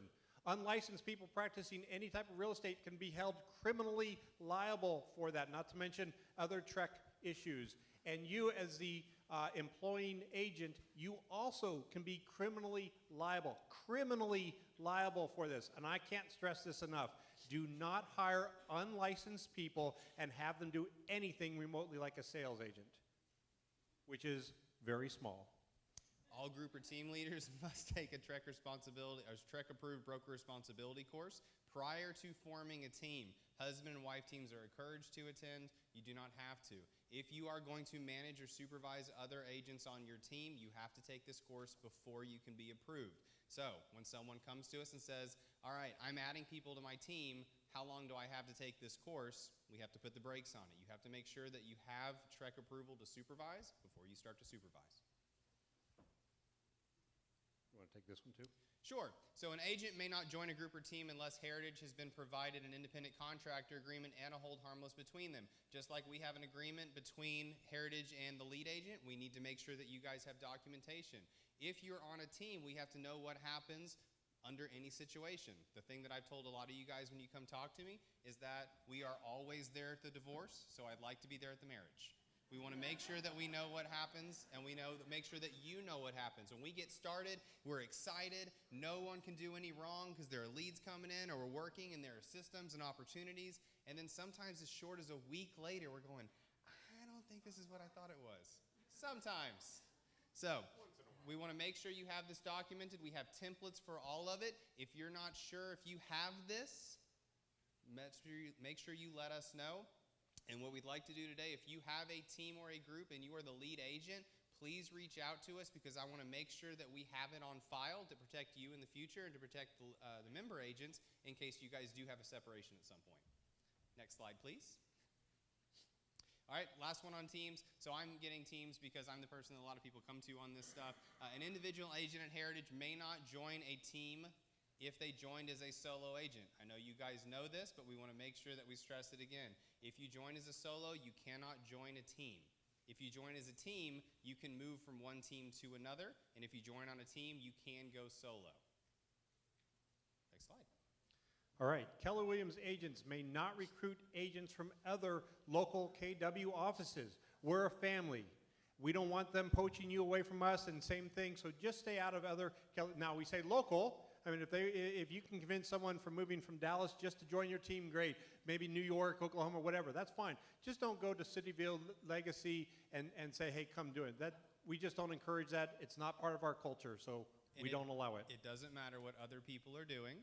We are setting the standard for professionalism. We are a family. We don't steal from family. All right, team or group names, you'll hear a little more about this. I know I've been hammering this year, but this is really a big deal. We're going to have Trek members up here in a minute to go through this more. But team or group names must be on file with me, Director of Risk Management. I will register them with Trek before you use them in advertising. Now, you're going to hear more about this in a little bit, but there's a great new tool. I can actually register your team name a lot quicker. I'm going to show you that or tell you about that in a little bit. I'm really excited about it. But before you make that ad, It has to be registered with Trek, or you're going to be in violation of the new rules. And last. All right, agents must never, ever, ever, ever, ever, ever, ever, ever, ever act as a power of attorney for their client. It is probably the worst thing you can possibly do. Please don't do it. All right, Jack, that's the non-negotiables. I'll take these last two. You're welcome to Thank stay you up here guys with me if very you'd much. like. I know they like looking at you. All right, we get a lot of questions about coming soon writers. I'm going to break down the rules quickly. I know there's nuance. I know you're going to have questions. Hit me up after this. This isn't the place or time for questions. Move this along. So if you want to do a coming soon issue, you're falling under two jurisdictions. First, SABOR rules. SABOR says really don't do it, but if you're going to do it, you're limited to 14 days. 14 days to keep it out of the. You still have to put it in just as scheduled. So you can't do it forever. Trek says that if you're going to do it, it has to be for a valid reason, like the seller's making the home ready, they're finishing painting, they're doing repairs. And if you don't, if you're just keeping it out of the market, maybe to hopefully get that other side of it, you're breaching your fiduciary duty to your sellers, which is a Trek violation. So you have to follow both of these. I kind of really discourage the coming soon, but we are setting up safety protocols so you can do it, because we all know that seller's not ready and you want to have that signed listing agreement now, and you've got a little bit of time. So if you have any questions on that, you know I'm always available. I'll walk you through it, but just be very aware you just can't take a listing, stick it coming soon, and a month later go, you know what, we haven't got any action, I better put it on the MLS. That is wrong. So that was a caution. This is a no, a stop, a do not do this, sign crossing. Wholly unethical. You cannot go to another listing, any company listing, and go and solicit that seller's listing business. And if you know somebody's under a buyer rep agreement, you cannot say, hey, I can do it better. Even if they call you and say, look, my agent's not doing jack for me, sorry, Jack, not doing anything good for me, you say, you know what, I'm sorry, if you're under an agreement with that person, I cannot help you at this moment. When you untangle yourself from that person's life, please call me. I'd love to give you the best service. But do not sign cross. I've heard of instances within Keller Williams Heritage in the last month this has been going on, and it will not be tolerated. Please, it will not be tolerated. That's what I've got. I know I'm then on down note, but we moved things along. We got Hearts and Hands. Roz Casey up next.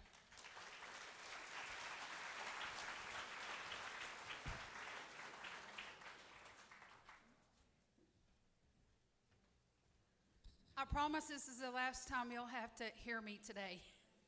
Do we have the slides? All right, so for many of you who don't know what Hearts and Hands is, we're a 501c3 that was formed by Keller Williams Heritage agents and affiliates back in 2005. And we raise our monies, and it all goes back to the community. And so we raise our monies by our annual golf tournament in the fall, and also by agent green sheets donations, which we appreciate that so much. And I want to give a big shout out to the ones who have been supporting us through your green sheet donations.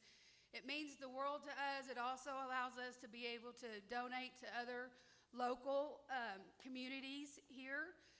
Also know that 10% of our net proceeds of our golf tournament goes to support KW Cares. So know that when you're helping Hearts and Hands, you're also helping KW Cares. So we appreciate that. To date, we have donated over $655,000. So we're looking to raise that to over $700 this year. Next slide. So above is some of our past recipients, and also we're excited to announce that this year our beneficiary is Guide Dogs of Texas. So we're very excited about this. It's an organization that needs a lot of help. It costs $50,000 to train a guide dog for the blind. And they're in 2 years of training, and then they can only work for 8 before they have to retire. So this is what we're choosing to support this year, and also be watching out. We're going to have guide dogs come to one of our team meetings and present, and it's really interesting. So, save the date. So, our 15th annual charity golf tournament is October the 11th. I can't believe it's been 15 years. So, also know for some of you who are not familiar with the golf tournament, if you're not a golfer, we have an after party, and it's a lot of fun. We're going to change some things up this year and do some things differently. So, be on the lookout for that. And thank you. And thank everybody for your support. And please don't forget us on your green sheets. Thank you.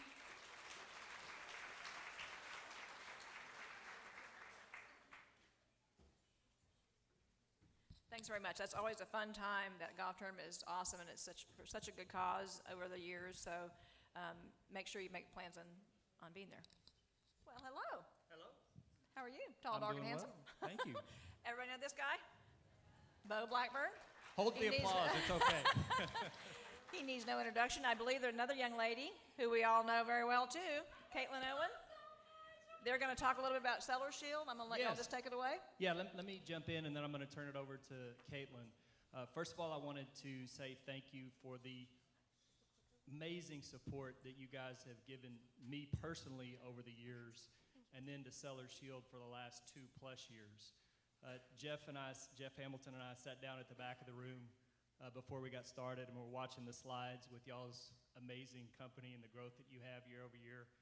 And we kind of looked at each other and said, this really is a special place, and y'all, to a large degree, have made our careers very special and meaningful. So I really always want to say when I get in front of you, thank you for all the support.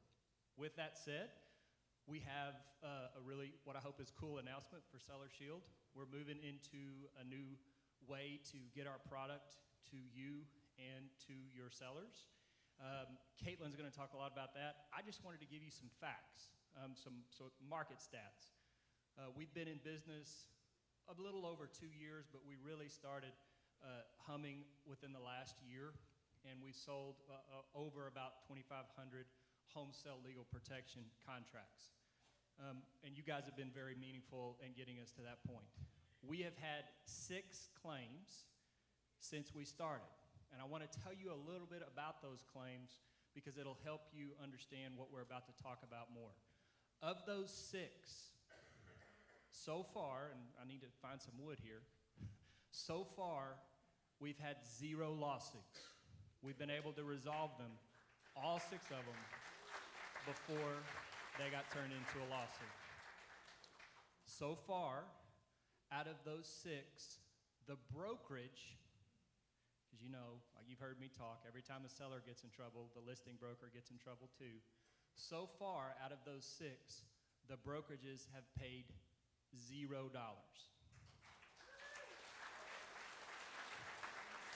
It's really cool.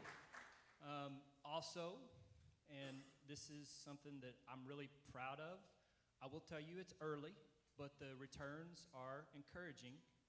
Out of those 6, not one of the 6 sellers used our smart seller tools to fill out their seller's disclosure notice, which means so far we have not gotten a claim when the seller used our tools. Now that's going to change at some point. I realize it's early on, but the early returns are very, very positive.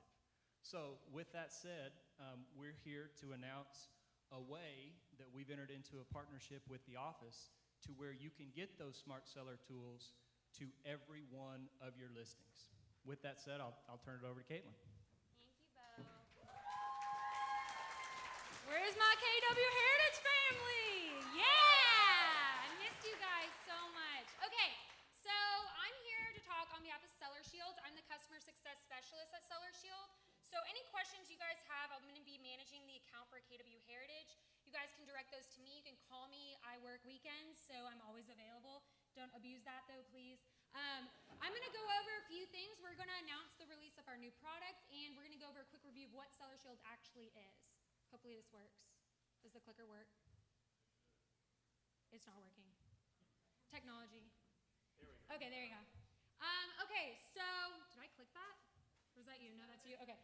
I was like, wow. Okay, so Seller Shield version 2018, we basically came out with a new way to completely renovate the way that your sellers are filling out their seller's disclosure notice.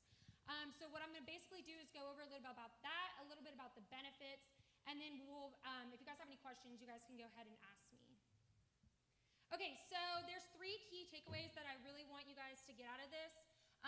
We do 3 things for you. We protect you and your clients. We separate you guys from that liability, the disclosure process. Agents cannot help their sellers through the disclosure process, so our job is to take you out of that picture. We also save you guys time because our new product is actually going to give you real-time visibility. You're going to be able to see exactly where your seller is in the process, and I'm going to go over some screenshots of what that looks like. And third, we actually provide you guys with enhanced branding and personalization now.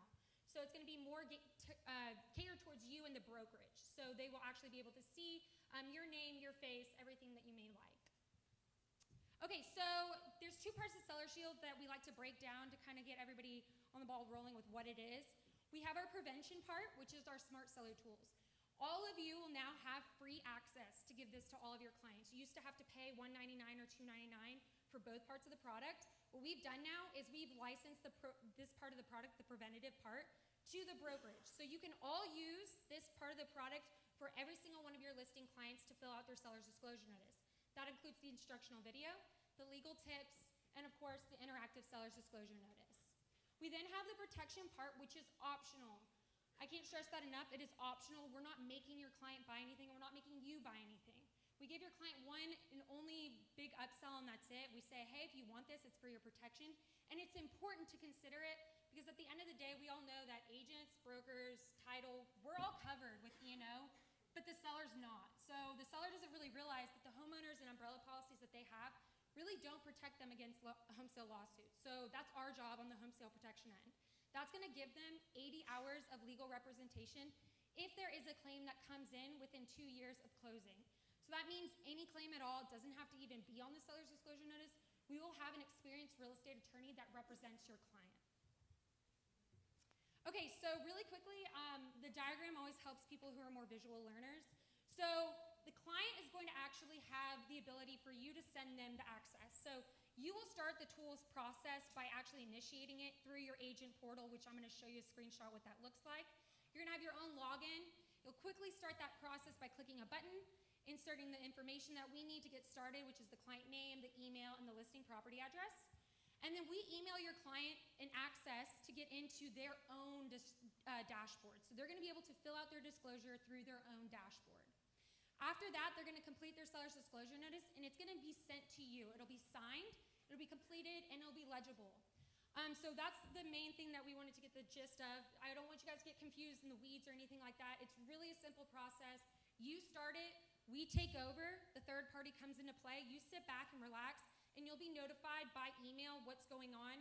You can also log into your dashboard, the agent dashboard, and see exactly what time and when the client was active. So we'll show you some screenshots of that. So this is the agent dashboard that we actually came out with our new platform. So you're going to be able to see all your listings in one single area. You'll be able to see when they were last active, how much percent complete they've done, and so forth. So what's going to happen is you're going to press that blue button in the middle, and it's going to take you to give us the listing information. You'll quickly fill it out. It's about 2 minutes, give or take, and then we'll start the process from there. So the client's going to receive an email that looks like this. It gives them access into their dashboard on the client end. Access their dashboard, and it's already going to have pre-filled information for them. So they're not going to have to type in all the information that you just did. They're already ready to get started and finish their disclosure.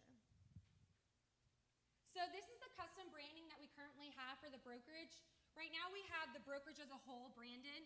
What we look to do is actually have each and every one of you load your headshots in and have every single one of you cater to your own individual listing, who exactly is presenting that. So it won't be just Craig's headshot, the bald old man. It'll actually be you guys, eventually. Ouch. Love you. It's okay. He has to love me anyway, so it's all right. Okay, so your clients are quickly going to be presented with that. That's going to do 3 things. That little testimonial is going to present them with 3 things. One, it's going to tell them that the disclosure is actually a very important legal document. It's going to tell them to slow down. It'll also tell them that they can opt into home sale legal protection if they want. And what that actually is doing is that's providing you guys that legal separation by doing your job, by telling them the legal protection is out there. It's not mandatory, but it's at least out there. So if something happens, you can come back and say, I presented you that opportunity to purchase it. You didn't want it. There's nothing that you can really do at that point.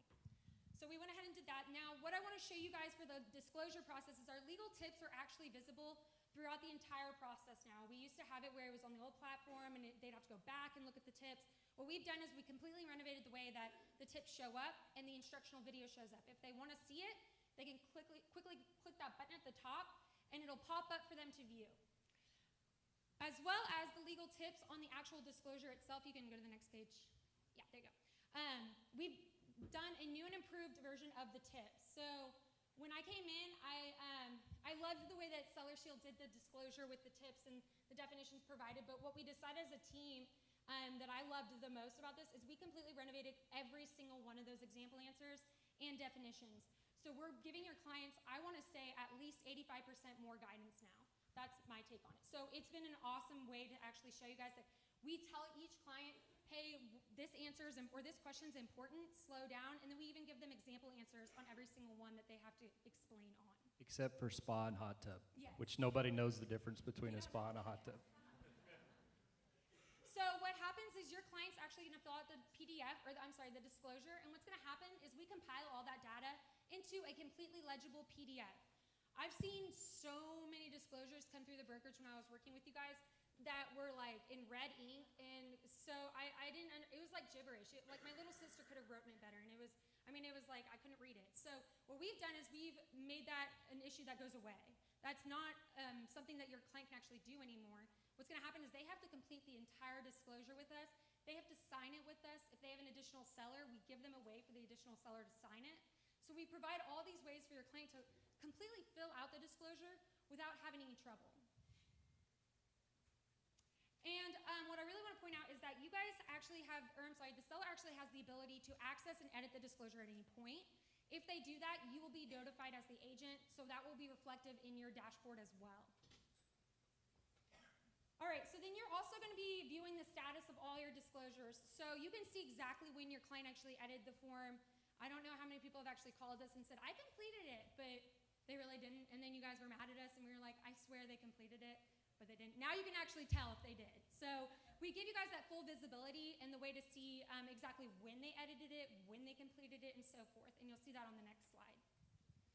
So here's the activity at the bottom. You can see April 12th at, what is that? I'm going blind, 5:09 p.m. So you see exactly what time, what date, what section they completed, and if they've signed, and so forth. One more thing I want to point out is that we actually added in the necessary addendums that we feel are some of the most important ones. We're working on others, but for right now, we've added in lead-based paint and the floodplain hazard. So if your client answers yes or answers how they're supposed to for those questions or those addendums to apply, we put that in. So it's conditional to where if your client has to have those forms, it's automatically put in there for you. You don't have to tell us they need it. Our system will do it for you. So 3 things, lastly. We protect your clients, we save you guys time by giving you guys full visibility, and we also provide the enhanced branding and personalization. So again, we're going to be working on more of the personalization to come, but I'm really excited to do this with you guys, and you can go to the next slide so that we have there you go. So you guys will be able to contact me, you guys can take pictures. I swear I answer my phone all the time. Bo gets mad at me for doing it, but I love talking to you guys. This is amazing to see all of you guys here. It's grown. Like I remember last year it was not this big, but oh, it's awesome being back. So I'm excited, guys. Yay! And one last thing, Craig asked me to do something that I would normally not do this, but he wanted me to tell you who owns Seller Shield. Craig owns 99% of Seller Shield. So every dollar that y'all put into Seller Shield goes directly to Craig's pocket. Or the truth is, Craig owns 0% of Seller Shield. That's right, he pays me for these wonderful services that you guys had. So to be clear, everybody hear me. Craig owns 0% of Seller Shield. All right, thank you for your time. We appreciate it.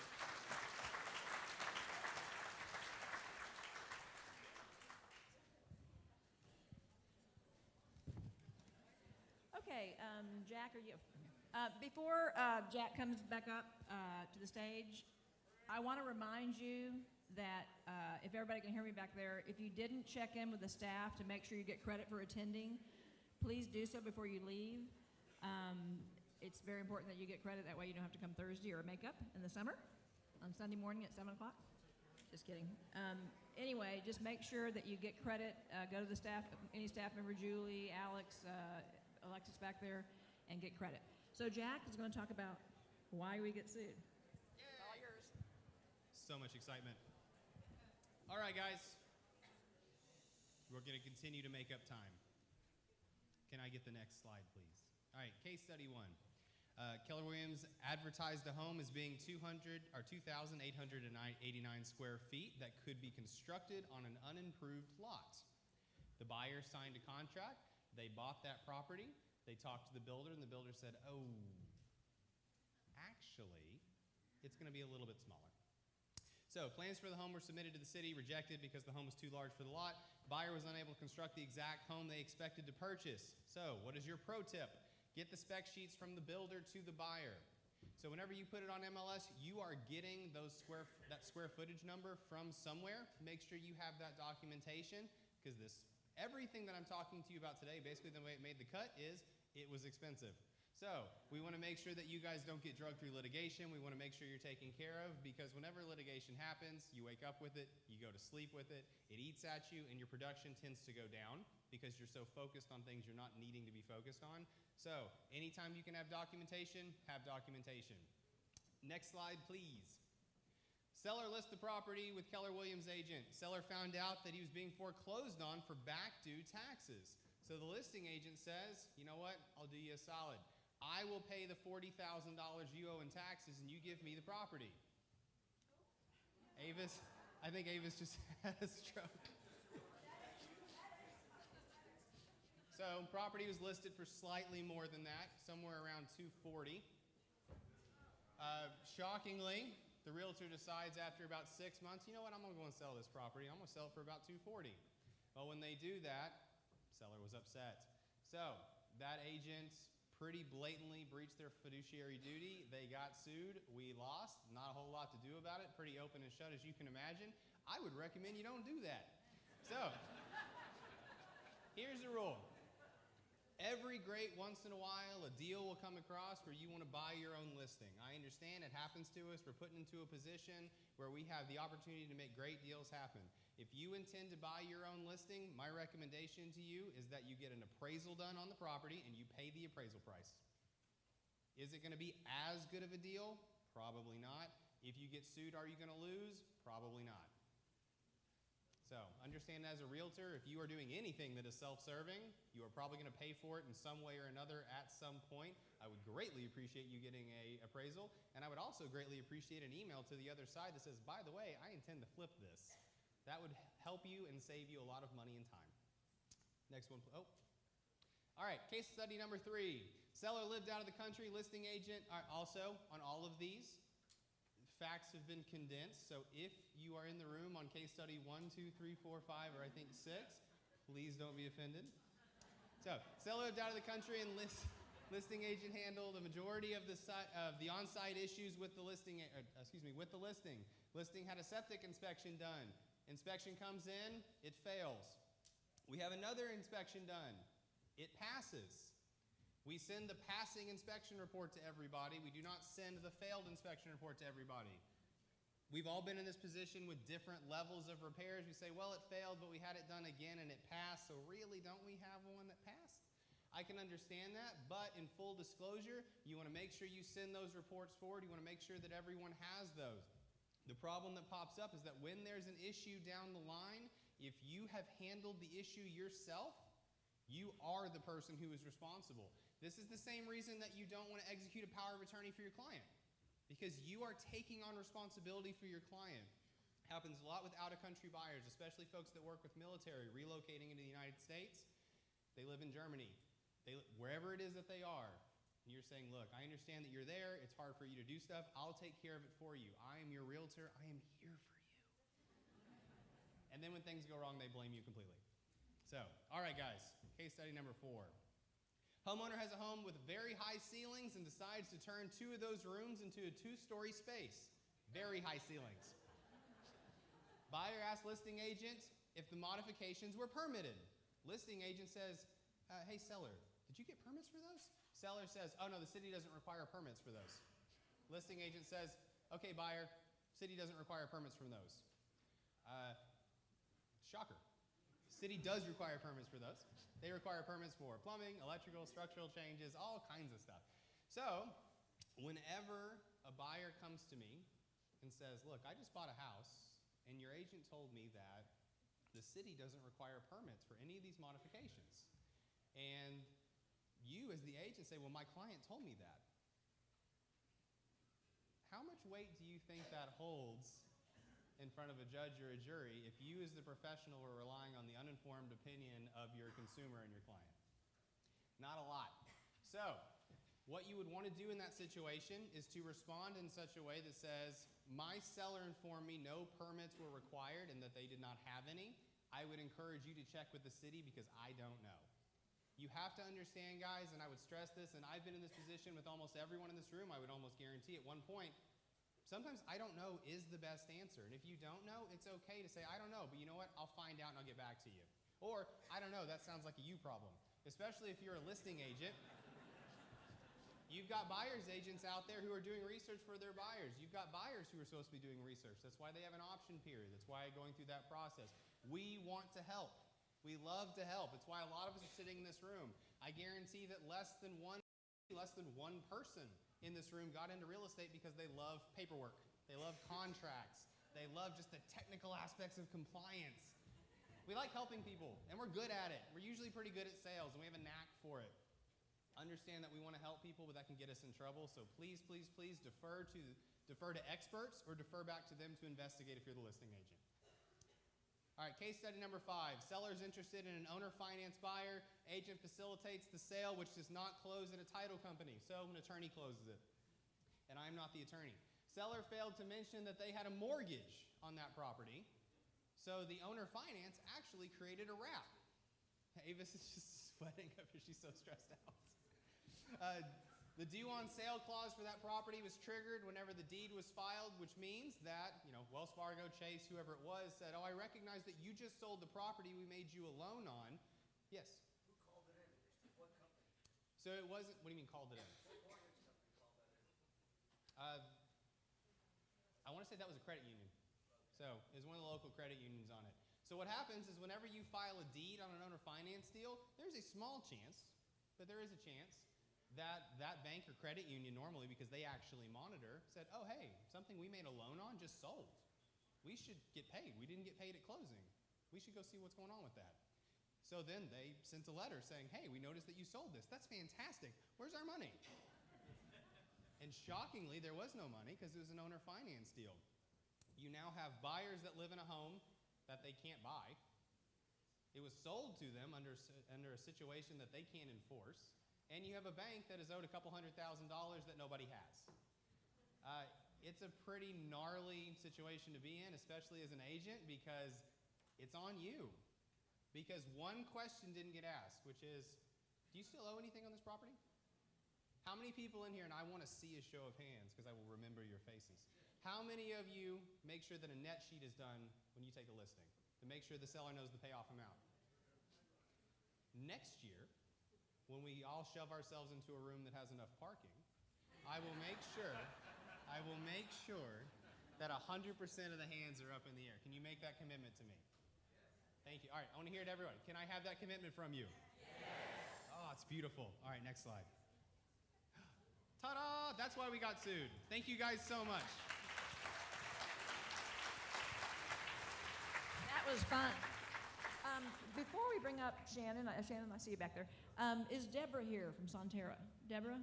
I'd like to have her come up and say a few words. If someone would let me know when she is so we can have her come up and speak. This next guest we have, another partner in our business, is Shannon Lopez from One Guard Home Warranty. Can you come up and say a few words?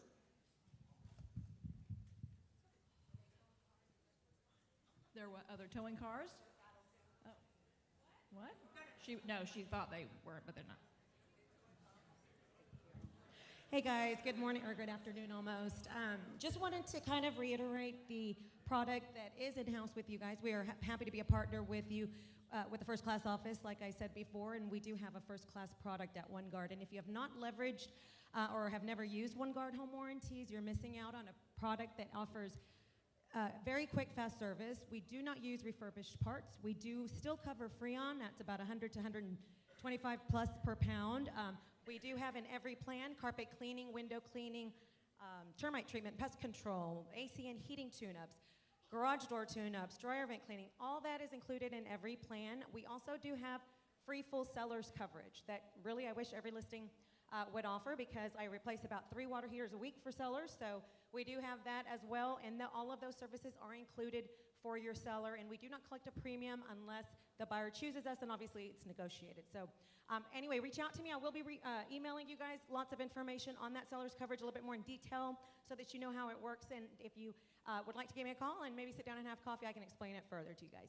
Thank you. Thank you so much, Shannon. Okay.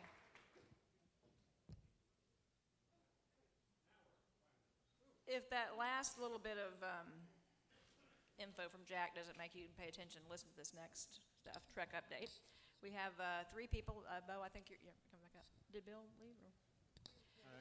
Bill will we be right have, we are so lucky and so fortunate to have these people come and out of their busy schedule all the way from Georgetown, Round Rock, Austin, and Temple, right? Avis Wukosh is a broker owner of the Georgetown Round Rock Keller Women's Market Center. She's OP. She's also the chairman of TREC, Texas Real Estate Commission. Look at that. We got, my goodness. Bo Blackburn, you just saw him in his Seller Shield hat. Now he's putting his partner of Almanza, Blackburn, Dickey, and Mitchell. And Bill, is he going to come up? He'll be right back. He'll be back.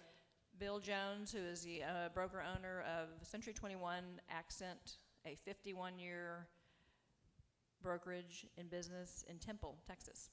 And he's also current chairman of the Broker Responsibility Committee. So when he comes up here, and then, of course, Garrett is going to run this panel. And thank you all for being here so much. We appreciate it. Garrett, take it away. Thanks, Lisa. Yeah, also, in addition to Bill's other duties, Bill was just the recent vice chairman of TREC. So we've got the past vice chair, the chair of TREC, and Bo is on the broker lawyer committee as well. So Bo is helping responsible, or part of being responsible for the new contract forms, and that's what I want to start with. So we got some updated contract forms, and really kind of the question is, what prompted these changes? Because they weren't really massive, but we have to go with it. So what prompted these changes? I think market conditions and comments from the realtor community, really, which is probably what prompts most of our changes, is we get really good feedback from the realtor community about what we could do better. And I think, I don't know, Avis, if you have a different view of it, that's what prompted the changes that we're talking about. This time, over the last 10 or 12 years, we have worked hard with broker lawyer at the commission level to have you only make changes to the contracts every 2 years after the legislative session, because occasionally the legislature will do something that requires a contract change.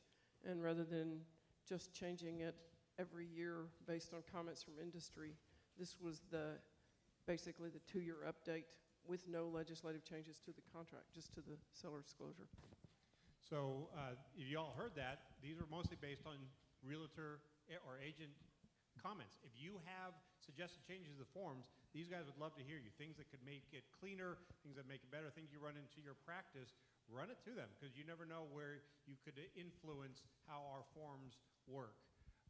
Can I add one more quick point on that? And this is Bill joining us. Bill Jones? And I know Ava served on the broker lawyer committee, and I think Bill did as well. One quick point on our process on the committee. We propose changes, and then we publish those proposed changes to the real estate community, and then we come back for another meeting, and we literally go over every comment that we receive from the community before we implement any change, unless there's an emergency need to implement. So you guys play a critical role in my committee's purpose, and I want you to understand that we literally read every single comment. Very good. And just a reminder, because I know you all know this, but I'm going to remind you anyway in case you just don't know, the new updated forms are mandatory to be used as of this last May 15th. If you're using an out-of-date form, I will kick that back because you're now violating a TREC rule of not using the most current form. So please, please, please make sure your templates are all up to date and you're using the forms dated February 12th, 2018. That's the current forms. So you talked about comment period, Bo. There are some more a couple new forms that you're proposing, you're working on. I know they're not major, but could you talk about what's coming up this summer? I was just going to say, Broker Lawyer presented those to the commission meeting earlier this month, and they are published currently and should be up for comment in the next few days, if not already up for comment. And Bo, I know one is a termination contract release of earnest money form. One is a form to give notice if you're the seller to the buyer that you haven't complied with the delivery of earnest money in a timely manner and the seller wants to move on, which is actually one of my favorite changes to the contract because you've given a right back to the seller after taking so many away for so many years. And a form about that, and I don't remember what the third one was. It was really important to me, though, Bo, so go ahead. Those were the two that I remembered. I think those are the only two I remember too. But the important one, the seller notice to terminate, is coming, right? Yes, that's up for. It's either published now or any day. Any minute it should be published. If you want to look at it, you can go look at our materials for the last meeting, and then they begin on page 89 of 262. Wow. Have I ever looked it up? Go ahead. Wow. One of the new forms that I want to just point out to you at length, Bo is somewhat of an expert on it, and he and I have talked about this, the new appraisal termination addendum, or actually it's the addendum concerning right to terminate due to lender's appraisal. I think I got that right. Bo, you want to run through that real quick? Sure. First, it's really an addendum to an addendum. It's an addenda to the third-party financing addenda. But before I go much further into that, this is one of those that since I've been on the committee, I just re-upped for my second term. I've been on it for 6 years, and the community has been asking us for this form, including your fearless leader frequently calls me mad that we haven't given you guys this form since my very first meeting, and it comes up in every meeting. Is that consistent with y'all's? Yes. The community has wanted this form for a very, very, very long time, and we now have it for you. And I think that it's something that I would really strongly encourage you guys to really learn and understand how to use the form, because it has some challenges in terms of application that I want you to get familiar with and make sure you're familiar with it before you use it. With that said, at a high level, and you guys please correct me if I say anything incorrect, the form, the addenda to the addenda, gives the parties basically three options, and I kind of use the Goldilocks analogy. One of the three options is real pro-seller. Okay, that option allows the seller to take away the buyer's right to terminate due to an appraisal. So that's the pro-seller one. Then there's a very pro-buyer one that gives the buyer the ability to substitute itself with the lender and deciding whether they want to terminate or not due to the appraisal. Think about how powerful that is. That is really a powerful thing for the buyer to be able to do. To say, even if the lender thinks that the house appraises, I can still have the right to terminate based on the result of the appraisal. So that's obviously really powerful tool for the buyer. The first one's powerful for the seller. And then the third option is kind of the Goldilocks. It gives the seller a little something, gives the buyer a little something. It allows the parties to both get some extra rights depending upon how the appraisal turns out. So there's three options. It's really beyond our scope here today to go into much more detail than that. But there's three options. Really strongly encourage you to familiarize yourself with the form. TREC, I'm going to give TREC some props because you guys deserve it. TREC has put out two things that really goes into depth on this addenda and some others. They did a Facebook Live event. TREC did a Facebook Live event. That's really cool. Where they had Lori did it, right? Carrie did it. Yeah, that's right. I'm sorry. Wrong. I'm behind. Carrie did it, and she went over in great detail how to utilize this form and how to understand it. And then they also have a PowerPoint presentation that you can go and look at and understand how to use this form. And then the third cool thing that Trek does is they publish, not necessarily applies to this one, but to the contract changes, they publish the red line version of the new form so you can see how the old form was and how it's been changed. And that's all available on the Trek website, so I would encourage you to go and look at it. Thanks. Before you go past this one, and he did a really good explanation, I would just say, if nothing else, be sure you understand choice 1 on this addendum, because that's the scariest one of all. And be very cautious of the people that Roz mentioned where you have to do all the work because they don't know how.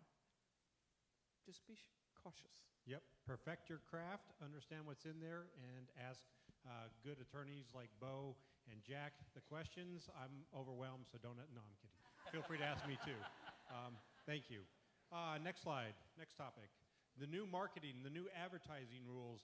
Bill, you haven't had a chance to speak up yet. I know that we have these new advertising rules that you all, you've updated the rules. They were last updated, what, in the 50s or 70s, something like that? Well, they're the same rules we saw way back in the 50s and 60s. There's two. They bifurcated the 154 rule into what you do, and then the other one, the 155, is with the explanations. The interesting thing is that more than ever before, they have defined in the advertising that you're part of a team, part of a group, part of an entity, abandoning that assumed name thing, making you something that is a registered, 1 with your company, 2 with the Secretary of State, 3 with the Real Estate Commission, so that somebody understands and knows who you are and how to get back to KW Heritage. So the 154 has been broadened significantly. I think that I didn't bring any of the slides with me, so I don't know. Actually, I came to talk about broker responsibility, but I certainly love this opportunity. All right. Cool. Well, we'll do that next then. Avis, do you want... Well, I just have this question for you. So now that we have the new rules, I know you guys have, the Trek has not necessarily held off enforcement, but there's been some gray areas to when you'd enforce. But now that you've got clarity to it and you've published this and you've given a waiting period for people to get new signs, how aggressive are you guys going to start to become in this? Everything is still complaint-driven, Garrett. Okay. I've asked that when my time on the commission is done, if they would pay me to go around and take pictures of signs and just give me part of the fine money, and they turned me down so far, so I don't think it's going to happen. Other jurisdictions, other states have the ability to go around and just find issues, walk into your office and ask for files and create regulatory complaints. Our commission does not have that ability, and we don't have the staff. So it's all complaint driven. And of course, when you are who we are, and I'll say that as a Keller Williams person, I'm trying to hear what Hank is saying, because you know, Hank is always trying to Somebody be give that disruptive. man a microphone. He's always trying to be disruptive. Hi, Hank. Hi, my question is, a lot of the contracts I see were executed about a month ago. Now, so obviously it's not going to be today's date, but if it can show that through signatures on the execution date, that it was all done prior to 5/15, yep, that's still allowable, is it not? That's correct. Yeah, so, don't be paranoid about everything you get has to be 5/15, because half the contracts I see in Corpus have probably been under contract for over 30, 35 days. So I've let them know, if I can verify a date on the buyer's sign, the seller disclosure. All of that lets me know that they started the transaction prior to 5/15, so the prior contract is still executable and is good. Would you try to pay attention from now on? Would you try to pay attention and stay with us from here forward? Because I forgot what I was saying by the time you got done talking. Well, I mean, I heard Garrett say that he was going to reject everyone that didn't say 5:15, I see, and I'm okay. going. Only for those transactions that were started on 5:15 or later. It's okay. I didn't hear It that. wasn't as clear. Yeah. I didn't hear that. No, if it's dated 5/14, it's good. Hank knows that I've known him a long, long time, so don't be offended that I gave him a hard time, because he's not offended. Okay, so we were talking about enforcement of the new rules on advertising. It's all complaint driven. Thank you. Because you're Keller Thanks, Hank. Williams.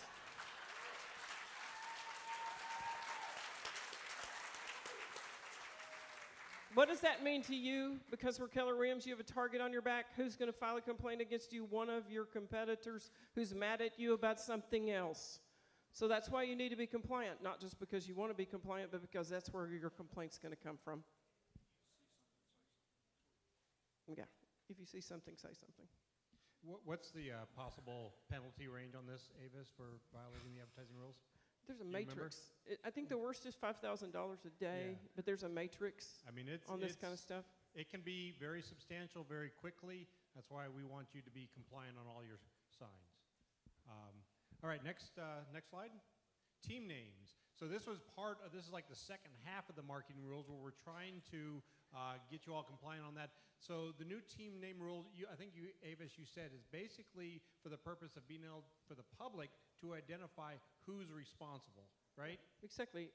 The whole point of as we drill down over a 2-year period, having focus groups look at advertising, it became real clear pretty quickly that teams appearing to be the brokerage firm was a huge problem, because a consumer has the right to talk to the person in charge. And in our system, generally speaking, there's a broker holding everybody's license. In fact, he's here somewhere that's holding your license. Where is he? Anyway. He's over by the mirrors. Okay. And oh, he's not the broker. Where's John? But you understand what I'm saying. They've got to, if you've done something wrong and they aren't getting any relief from you, there's someone else they can go to. And beyond that, there's someone they can go to, and that's the Real Estate Commission with a complaint. So team names appearing to be a brokerage firm became a huge issue. So it came from industry, came from lots of focus groups, that we came up with a way to define what a team was and to come up with a set of rules that define team names and how they can be advertised. And now, as you hopefully know, there's a database that Garrett has already figured out how to use and add those names and delete those names quickly. Yep. And I think the biggest deal is it must end in the name, team, or group. We're not going to ask for questions and for you to ask me if it can use it in the middle of your name, because I always get that question after I say it must end in the name, team, or group. And then somebody says, well, what about if well, no, it must end in the name, team, or group. And a definition of a team is one or more people. So if one of you, who's a standalone agent, wants to call yourself the gray carpet team, or the gray carpet group, or gray carpet, then you've got to add team or group, and that's a team. Just one person, because that's the definition. If you call yourself other than what your license is, name is. Bill? I had a question that I had to, like Jack said, I had to say, I don't know. Can it end in .com? No. Nor can it end in LLC. Or LTD. So one of the complaints that you folks have already solved that is in the group that I'm working with is teams, groups, whatever the case, there's always that question of who, if you're an agent, broker trying to talk to somebody in that team, who do you talk to on Tuesday after 2:30 every other week? And so there's this question of who is the leader, who's the responsible person, who's the supervisor. You guys have already taken care of that by making them take the broker responsibility and somebody is designated. We're talking about advising the commission, bringing forth a rule that says that somebody has to be designated as the supervisor.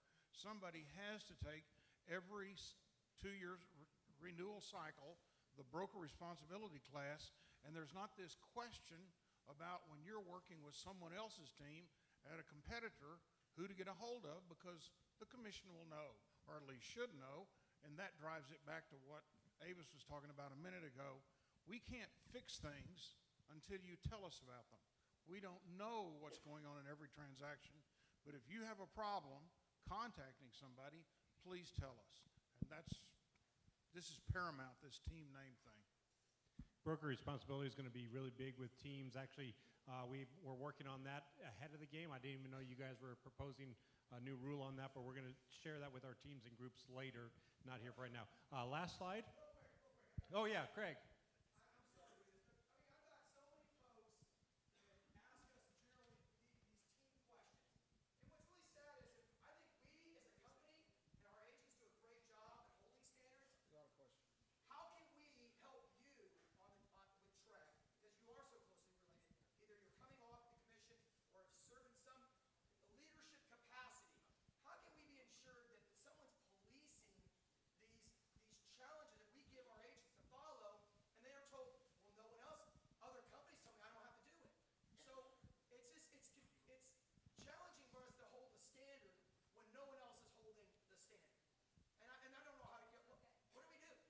It's all complaint driven. So should I tell everyone here that when you see someone not disclosing properly on the self-disclosure, knowing they're lying about it, do you let it slip?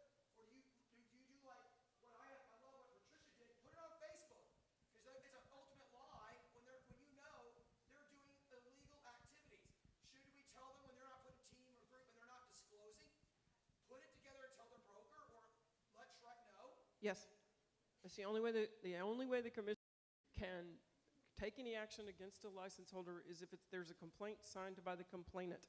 Now, if you have a billboard in Austin that is inappropriate, the commission staff can create a complaint staff-driven if it's clearly obvious, like if it's a website that anybody could see, or a billboard. In fact, they've instituted complaints against people with billboards in Austin because they're all driving past them on their way to work.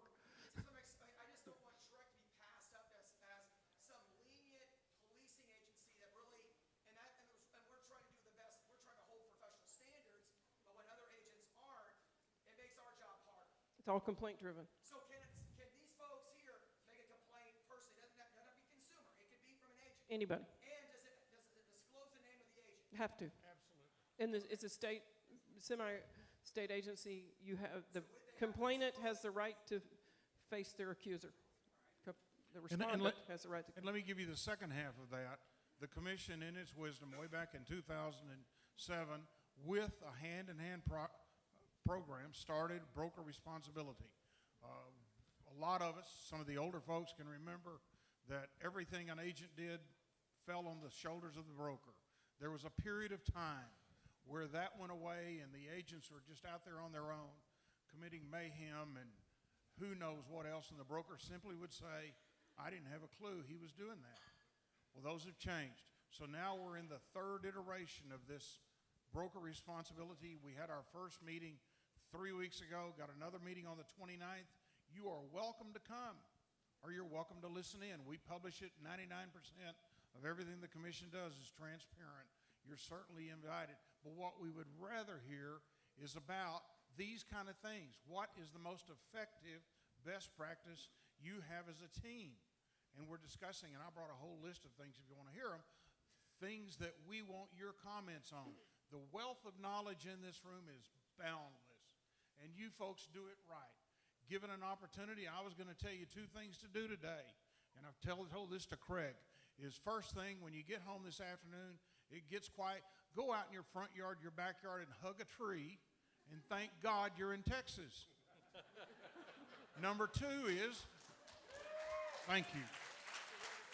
Number 2 is reach around with your left hand over your right shoulder and pat yourself on the back for being in the right company. You take so many things for granted. So many things are just day-to-day business with you. Avis and I have traveled this from coast to coast. I've got a closing statement. I've only used it once in Walnut Springs, California. I'm going to say to you what I said to them. There is nobody like you out there. You are a one of a kind. You're not the Keller Williams being the best. It's being this group being the best. You do things literally no one else does. And I am so proud to be here.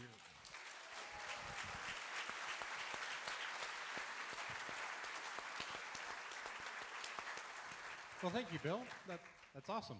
Last slide, real quick. What's next from Trek? And we'll wrap this up real quick. I know that customer service issues you guys are working on solving, and just an update on that real quick.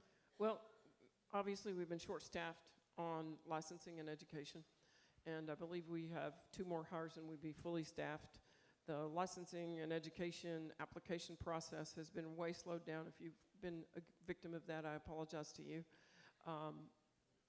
One of the things that's happened is we've had an enormous quantity of people apply for a license who had amnesia about their criminal past. It's just been, amnesia has been rampant in the state of Texas. It's been really, really good for me. It's really bad. And every time there's a criminal history, it doesn't mean that you won't get a license. It just means it has to be investigated by the attorneys.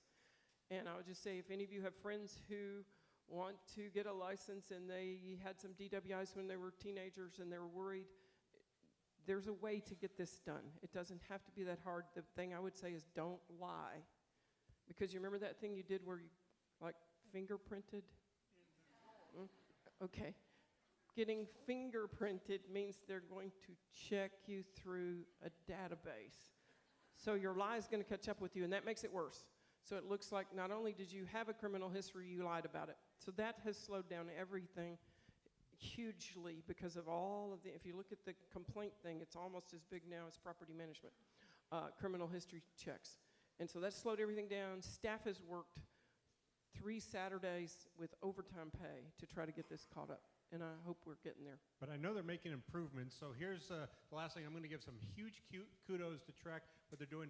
I just found out this morning when I went in early that Trek has launched a new, broker name management tool. Now, that may not sound like much to you, but trust me, to me, it's the most exciting thing I've seen since sliced bread. I went on there this morning, and now I can, in real time, update, change, and even add your team names. And what used to take weeks just started yesterday, I literally can do in a few minutes. I can get your team name up, we can get you compliant, and these guys are working hard to serve you as a realtor community to make sure that we have the best tools available. So kudos to you guys. Applause. I know you're working on these things, and thank you.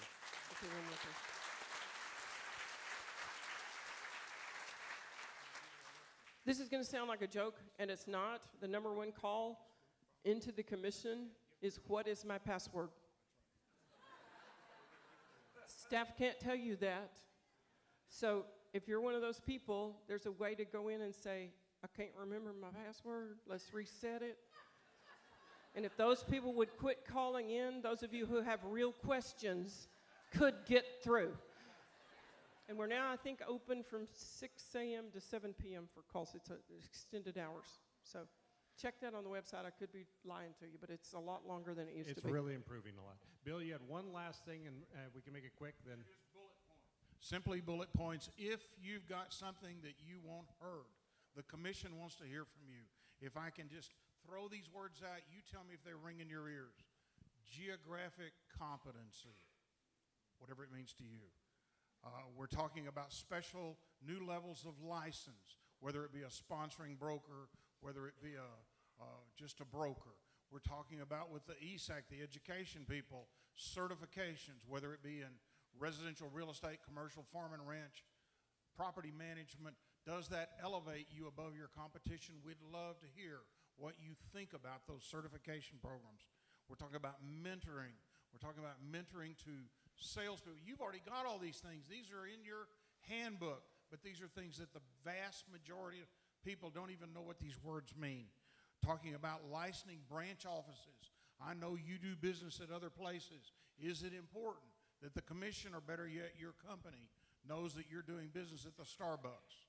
Little things like that. Minimum services. I'm going to share this with your attorneys. You've heard a couple of times talking about power of attorneys. I'm going to throw a funny acronym at them called Electronic Uniform Transaction Act, where you can say things in an email, a text message, anything in written form saying, we have a deal, when in fact you don't have a deal, but yet you're tied to it.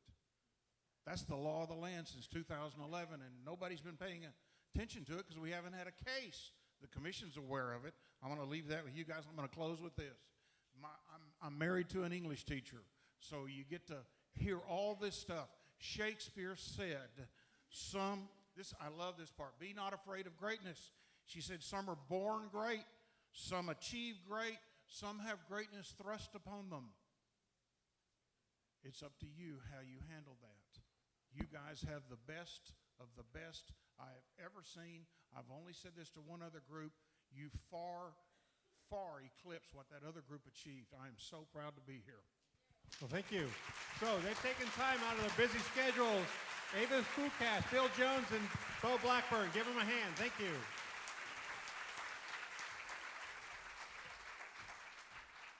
All right, this is going to be a really quick thing. I want to tell you about this. This is a new compliance tool, or not compliance, a new risk management tool that we are going to bring to you. We know that you're very, very busy. We know that you don't have time to answer your questions, your clients' questions about what's in the contract because you email it to them and they don't even open it until 11 o'clock at night and you need sleep and you don't have time to go through the contract. So this is sort of a brainchild of a few people. Richard Cepeda is very tech savvy and brought us some of these ideas. At the same time, Jack Hawthorne and I were thinking, how can we help you all explain the contracts better to your clients, your buyers and sellers, when you don't have time to do it. And of course, you're really not able to sit there and give them legal advice. This is what this means, and here's what you're supposed to do. Well, guess what? I can help with that. We can help with that. So we are going to launch a brand new tool, free to you guys, and we're going to try and make money off all the other all the other agents out there. But this will be free to you guys in Keller Williams Heritage. So this is a demo that we got up. We also have the backing of Keller Williams Heritage on this, so it's going to roll out here in the next few months. But the idea is you're going to get, this stands for Real Estate Contract Explanation Videos. I know that's a mouthful, but straightforward. I'm a high C. What can I say? So watch this. This is just a demo. You want to roll the clip? Screen, or your client will. You're going to give them the login as a name and password. They'll see the contract. They'll go through it. This is a blank one. It won't be filled out, but they may say, well, what is it? What happens in paragraph 1? They'll click on the video, and they'll have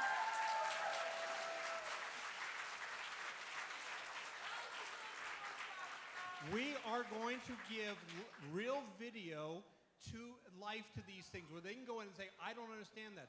I will explain what this means in real buyers and seller terms. I'm not giving them legal advice. I'm just explaining it to them. So they go, well, I don't know what's in paragraph 12. Say, great, go watch this video. It'll be explained to them, and it'll help them. This isn't going to take the place of them getting an attorney, but this is going to help minimize a lot of your questions and issues. So this is coming in the next few months, and we're excited to bring this to you. We really are. We love you guys.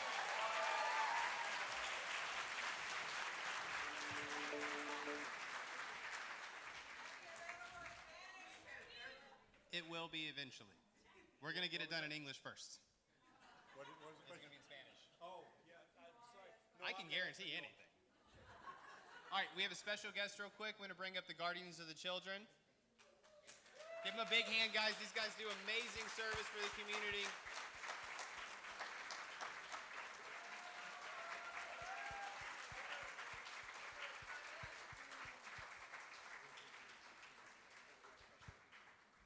Good morning, everybody. How's everybody doing? Don't worry. They're not going to get your wallets. We're good. Calm down. What you just guys witnessed is just a small tidbit of what it feels like to watch us walk into court and know we're going to battle against some POS that's messed with our kids. And I want to tell you guys, as an agent here in this office, we talked about culture today. Guys, we have the best office in the world, and I know that 100%. 100%.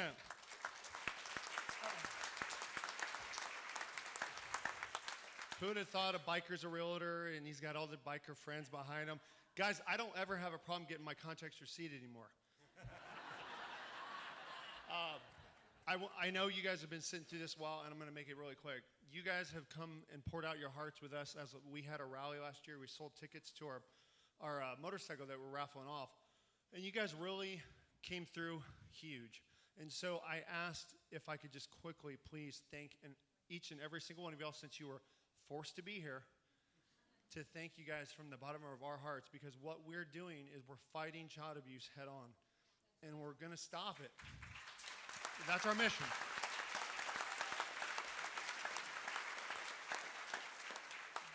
Sorry, Pilgrim Mortgage. Give me one more minute, I promise. Love you guys. Craig, can you come on down here, please? He's going to talk about all of our smelly feet now, I'm sure. So this is going to be... Don't give him the mic. No, it was funny. It was good. You know, I've known Craig for 10 years. I've been here at the office. I have been blessed beyond measure to know this man and have him as my role model, as my leader, as my broker, as just a good friend. And you guys should all realize what kind of a man you guys have in front of you. And he pours out his heart every time, and he does this for all of us. That blows me away. I don't understand why people think they got to go to some other brokerage. They don't get it.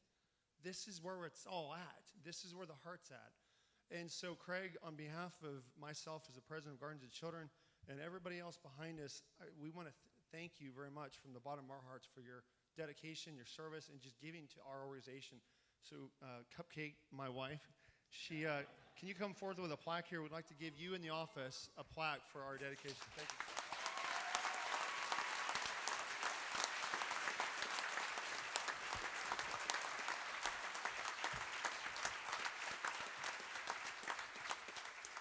This has more to say about y'all.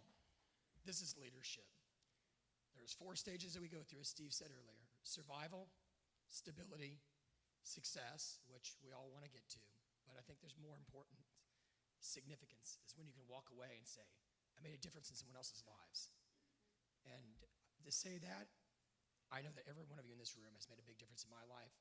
And so for you guys helping out the kids that need support, that's living a life of significance. Thank y'all.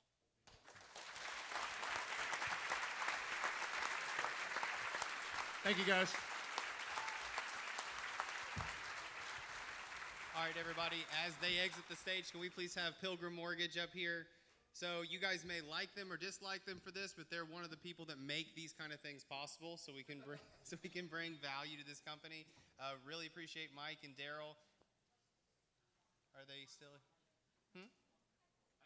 Oh, Juan. Oh, I'm sorry, Juan. That's okay. Also, Juan. Let's give a big hand for Juan.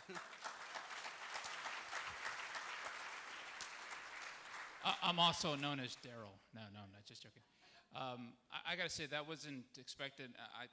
That's wonderful, absolutely wonderful. So let me introduce myself. My name is not Daryl. My name is Juan Martinez. I'm a senior loan officer with Pilgrim Mortgage.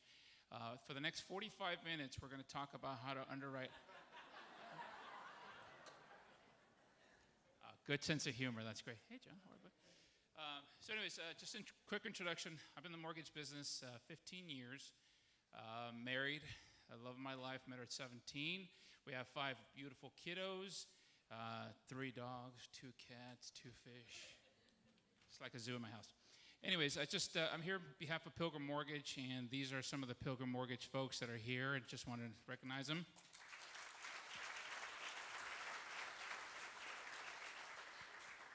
So part of just try to be different, we wanted to talk about Keller Williams Heritage. This is my second go as being a supportive loan officer and company with you all, and it truly is a special place. That just kind of seals the deal, and some of the things that I want to talk about is some of the similarities that I see after being in the mortgage business of 15 years, 5 different companies, maybe 6 different companies, that we share with you all, and how we value your relationship and how we can continue to just help each other. Professionalism. I can tell you that not every transaction that I have involves a Keller Williams Heritage realtor, but when I see a Keller Williams Heritage realtor on the listing side, it's really refreshing. I'm going to tell you that right now. As a loan officer, it's really refreshing. There seems to be a trend of new agents flooding the market. Is that correct? Am I right or am I right? Yes? Am I right? Okay. And some of these agents, I will tell you this right now, ready for a shocker? They're not as well trained as you. I'm telling you right now, they are definitely not as well trained as you, and it's very refreshing to see you all, the professionalism, all this training, all this education that you guys provide. Continuing education is very important for us as well. We continue to have classes at Pilgrim. We have a sales meeting, a training meeting every 2 weeks. With our world's ever changing, just like yours. You talked about Trek, new guidelines. So it is our responsibility to stay on top of things. Leadership. I got to admit, you guys have pretty wonderful leadership. I've known Greg for a while. I remember years ago, I was coaching volleyball, and I would see him and his girls there, and it was nice to see him. He's just a great individual, big heart, and so you have great leadership, and our leadership's not too shabby either. Mike and Scott and George provide great leadership. They provide great opportunities. They're open to hearing and exploring options, and that's very refreshing. So it's wonderful to see that. Culture. You all have outstanding culture. If you don't know that, you've probably fallen asleep by now, but you guys have absolutely wonderful culture, and we try to have the same thing at our office. We have a culture where we want to help each other grow. We want to help each other get better. We want to help each other succeed. And that's an absolutely wonderful thing to see here at Heritage as well. Customer service. You guys are outstanding customer service. You go above and beyond. I like the slides of even just saying be nice, right? Sometimes with the other agents on the other side, it makes us not want to be nice, right? When you feel you're doing their job, when you feel that you have to teach them the real estate ropes. But at the end of the day, it's about the client and taking great care of them. We understand how emotional. Could a real estate transaction be emotional? Just a little bit? Yeah? What if the house doesn't make value? It's like calling their baby ugly, right? I mean, it's not nice, right? I realize in 15 years that it's not just good enough to get the deal done, right? That's what we're supposed to do. We're supposed to get the deal done. It's how we approach the experience from going out looking at homes, getting pre-qualified, getting pre-approved through, the madness that is inspections, appraisals, all these other things, and just calming their nerves, calming their emotions to help them have a wonderful experience, right? I will tell you that customer service is very important to us. We survey every one of our clients at the end. We're very, very excited that we have upwards of 98% customer satisfaction. That's very important to us. Every one of them goes to Mike, and so Mike has access to seeing them. And I'll admit we can't possibly satisfy 100% of our clients, right? No matter what we can do pirouettes and backward flips and that kind of deal. They're still not going to be happy, but the vast majority of the folks are satisfied with us. Other thing is that this truly feels like a family and like a community. Would you guys agree? Yes. And I've had the privilege to be around with several folks, and I can attest to that. We try to do the same thing at Pilgrim, right, where it truly feels like a family. I've had the privilege of working, check this out, with one underwriter at 3 different companies. That's pretty cool. Not a whole lot of loan officers can say that. So one underwriter at 3 different companies. Several of the folks that I've worked with came from another company, and we truly have gelled and worked together. And we work hard to try to make your clients' deal work. We work hard to try to get you to the finish line. We work hard to try to make you look good as well. We appreciate your relationship to us. Another thing that's very important to me, for those of you that know me, is faith and value. And I wasn't here for the beginning because I had some other obligations, but I heard that it opened up with a prayer, right? I think that's awesome. I think in the day of age that we live in, unfortunately, that's not very common. It's so refreshing to see that and to hear that. And that means a lot to me. I share a quick testimony with you. We had a loss. Let's just call it a loss at our company in October, where we lost a loan officer. And it was a really, really tough time. I know that you all have experienced losses in this big family as well. So the head of underwriting said, hey, Juan, would you help me? I think we really need to maybe start a Bible class and study and that kind of deal. I'm like, yeah, absolutely. So we went to the leadership, and every week since October, shortly afterwards, we hold a Bible study that the owners of our company allowed us to do. It's been unbelievably rewarding and refreshing, especially with that need after a tragedy. As you all may be familiar, there's that longing, right? That longing that we had. So similarities there as well. Bottom line is we're honored and privileged to be related and working with you all. We have great relationships. We look forward to enhancing them. If there's anything we can do to try to assist you and better assist your leadership and your clients, it'll be truly a pleasure. Thank you so much. Have a wonderful day.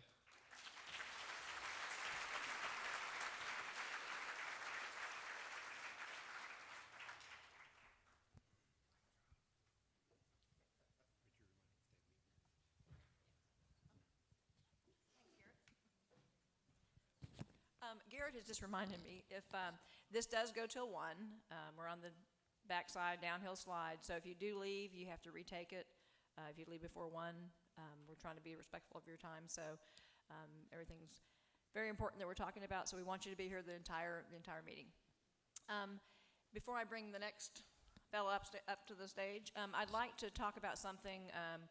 One of our family members, Tom Blackburn, who is a longtime Keller Williams agent, just retired, and his wife, Nikki, of course, everybody knows and loves him. Tom's been admitted to the hospital, and he's not doing very well. I want them to know that we all love them, and they're in our thoughts and prayers. And please just, if you can do anything or reach out. I don't know if Nikki, I guess she's there with him right now, but he is in the hospital. I'm not sure which one. Craig, do you know? Methodist Hospital. Mm-hmm. Yeah. Yeah, his kidneys are not doing well. I know most of us know him, know Nikki, and they're just wonderful, longtime members of our family, and we just hold them in our thoughts and prayers, if you wouldn't mind. Thanks. All right, next up, will retired Lieutenant Colonel John Almond please come to the stage, who is now, many and most of us know him, who is now the president and owner of Skyward Media, and he's going to bring his group up and talk a little bit about what's up and coming and real exciting stuff. Thank you. Thank you, Lisa. Hey, it's fun to be here, right? How many of you guys are ready for this to be over with? How many of you guys have been to the bathroom at least twice? How many of you guys have not gone to the bathroom because you don't want to walk down the front of this?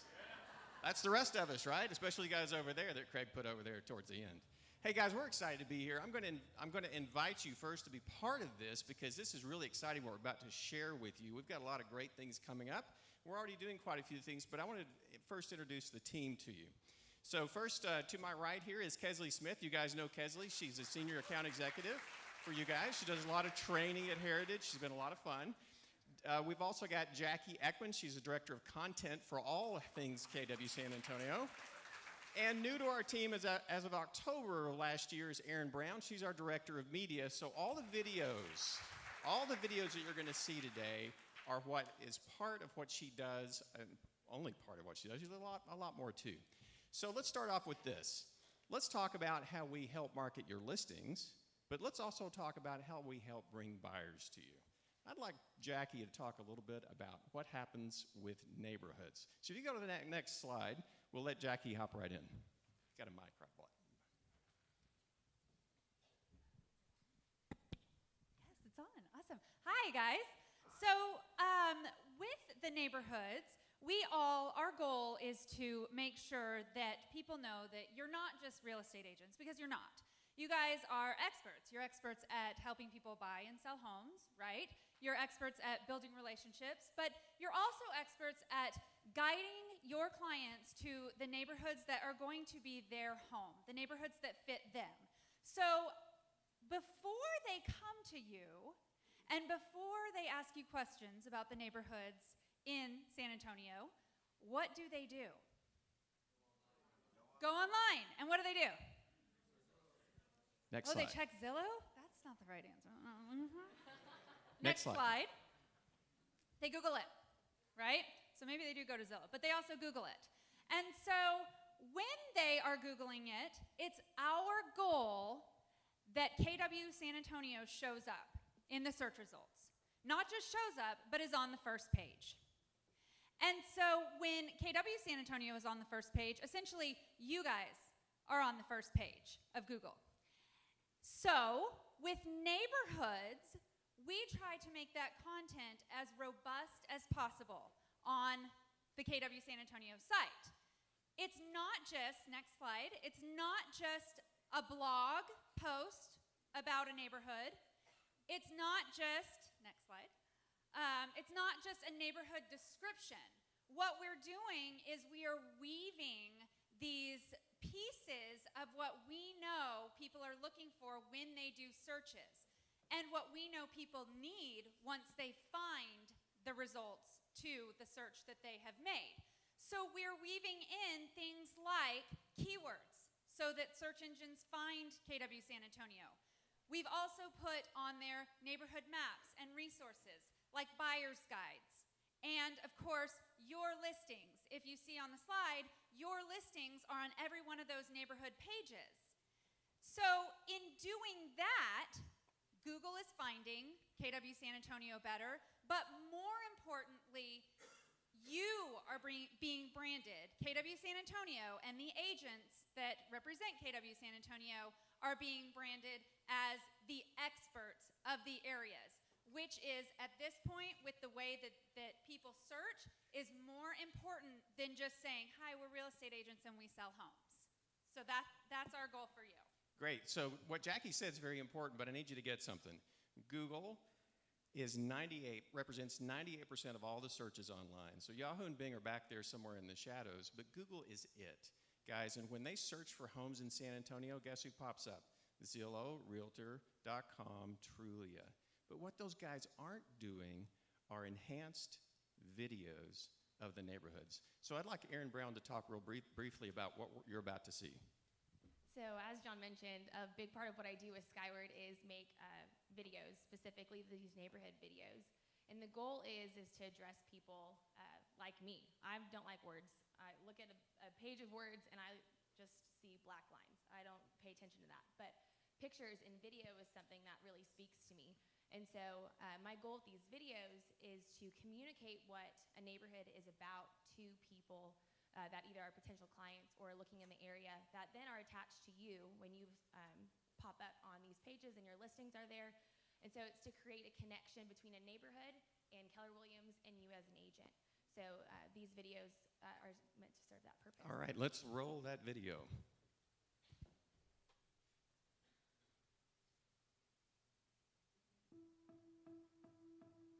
Alamo Heights, to me, is that storybook neighborhood.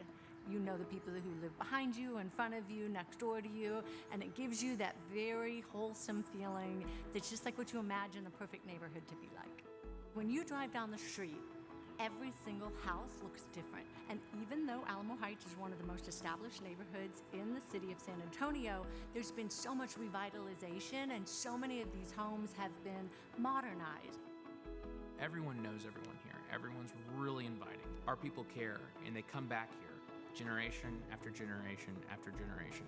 We have excellent amenities. So you got the nature trails, you got Olmos Basin. You have the Broadway corridor, all the great museums. You're literally 5 to 10 minutes away from everything that you would want to do in San Antonio. You're not spending your life getting there, you're spending your life living. Alamo Heights is one of the safest communities in the area. We have our own police force. Every kid rides his bike to school. We're known as one of the top school districts in the state. We just have great teachers. We have great coaches. There is something for everyone here, and I feel like no matter what stage you are in your life, Alamo Heights is a really good fit for where you are. What do you guys think?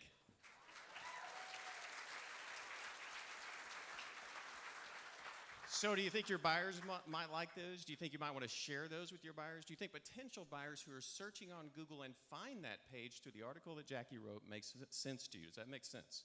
Right? It certainly makes sense to us, and we're going to keep doing it. But another thing we're doing, just besides attracting buyers to you, is we're marketing your listings. So right now, Kesley is going to talk to you about how we market your listings. Hi, everyone. So I'm Kesley, and so we do everything we can to market y'all's listings online to get them the most exposure as we can. So we have them on KW San Antonio. As soon as you guys put your open houses through Open House Connect, it's going to pop up on KW San Antonio, and anyone who is searching for open houses that weekend will see your open house on KW San Antonio. Next thing we do is post to MySA. Congrats to everybody who posted in this past weekend's MySA, because that was our personal record. So give yourself a round of applause. Next slide. And then we also do Facebook promotions every weekend for the open houses that have gone out. Jackie puts out a nice ad every weekend for all of the open houses that have gone on MySA and on KW San Antonio. And then we also have a really good team of SEO experts who are really trying to do their best and working really hard on getting all of your listings indexed by Google, like John was saying. So everybody who participated in last weekend's MySA, we had 35 open houses on the site, which is our personal best. And then also 35 new listings. So it was awesome. There were so many on there, and the analytics were crazy good this past weekend. I'll be sending those out today. So this is what it looks like on the MySA website. We have a new listing gallery and an open house gallery. Next slide. And then every Friday when the galleries go live, I will send you a direct link to your listing, so you don't have to go through the gallery and click through the whole thing, because I know you guys are super busy. So I will send you that direct link, and then on Monday, I will send you the analytics for that whole gallery, and then for whoever clicked on that listing, directly to your listing. So I'll send you the impressions on that as well. So impressions are basically when people visit the site, we know that they visited and we know that they came from MySA. The beauty of that is that you can tell your sellers through the report she sends you, hey guys, take a look who visited your house online this weekend. It's a great tool to share with your sellers. And also when I share that link with you guys, that's something to share with your seller as well, that really tells them you're doing everything you can to get that listing out there and get it the exposure it needs. So also every weekend, for those of you putting open houses on kwsanantonio.com, like I said, Jackie is putting out a Facebook advertisement for all of those open houses going in. And we've experienced really good reach from that as well. Well, I hope you're all anticipating getting in touch with Kesley if you haven't yet, and I hope you're taking advantage of this. This is something that Craig is passionate about, that we are definitely passionate about getting you out there. That site gets 4 million unique visitors a month, guys. We've got to take advantage of that. So real quickly, what's next? KW San Antonio is about to change.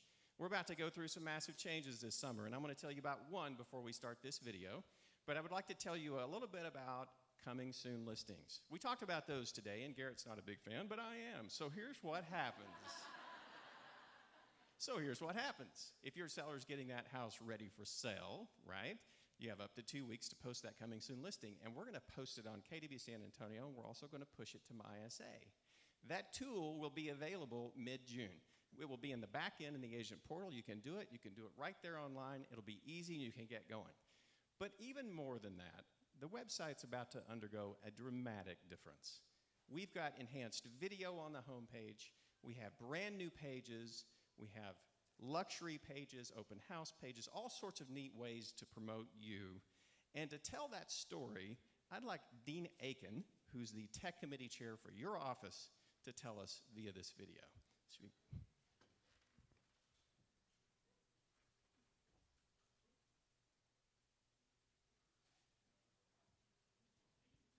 Okay, that's not clickable. What I really like about the updated look is having the video running. It really makes the site so much more alive and engaging. It's really cool.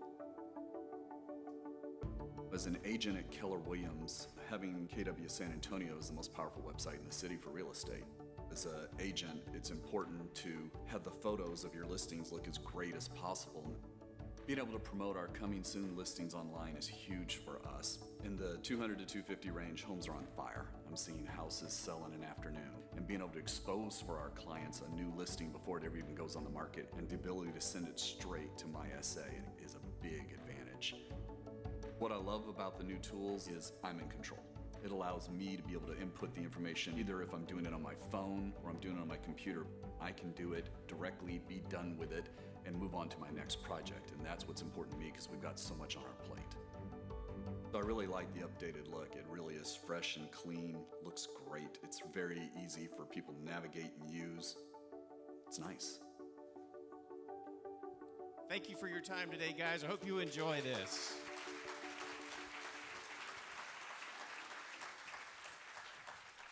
Thanks, John and girls. Appreciate it. I think next slide, yeah, tech tools. We're going to talk about some tech tools, and who better to speak about that is our Director of Technology, James Fulford. Are you here? Where are you? There he is, way back in the back. Come on up, James. It's going to talk about some tools that are very useful in our business to accomplish all we're trying to accomplish in this. There we go. Thank you.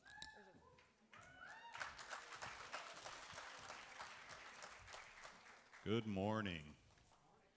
We got everyone? Good morning. Hey, we don't have anyone to run that, do we? Oh my God. No, you stay. We'll be all right. We'll make it work. We'll just switch off. Yeah, we'll switch off. Okay. So for those of you who haven't met me, I'm James Fulford, obviously. She just introduced me. And this is our tech team. And so I want each one...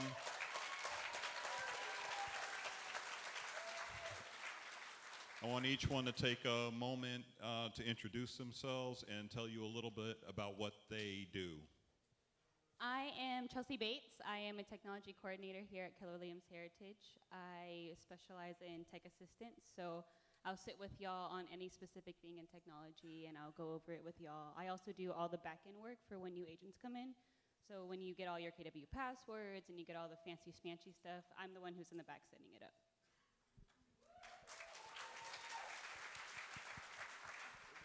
Hi, I'm Chandler. I know a lot of you already. It's me. I specialize in doing tech assistances as well, so I'll do the more like focused, specialized questions that y'all might have, maybe about Facebook, your personal websites, maybe a printer. I don't know, that happens on occasion. But I do more specialized tech assistances.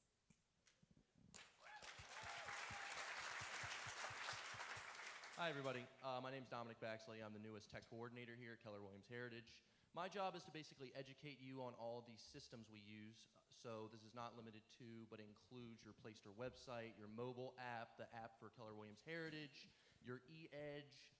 It goes on and on, but that is my job. I am simply an educator, and I'm happy to do it. So thank you all for having me. Hi, my name is Tina Morales. I am the Director of Agent Services here. And what I like to tell everybody is I'm your best friend when you join. Any kind of questions you have, because there is a lot of staff when you come aboard and a lot of resources that we have, but it can be kind of overwhelming to know all of them just right at the start. So come to me. If I don't know the answer, I will point you in the right direction. But again, thank you everybody for being here today.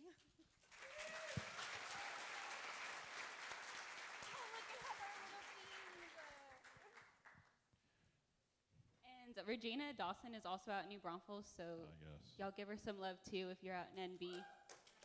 Yeah.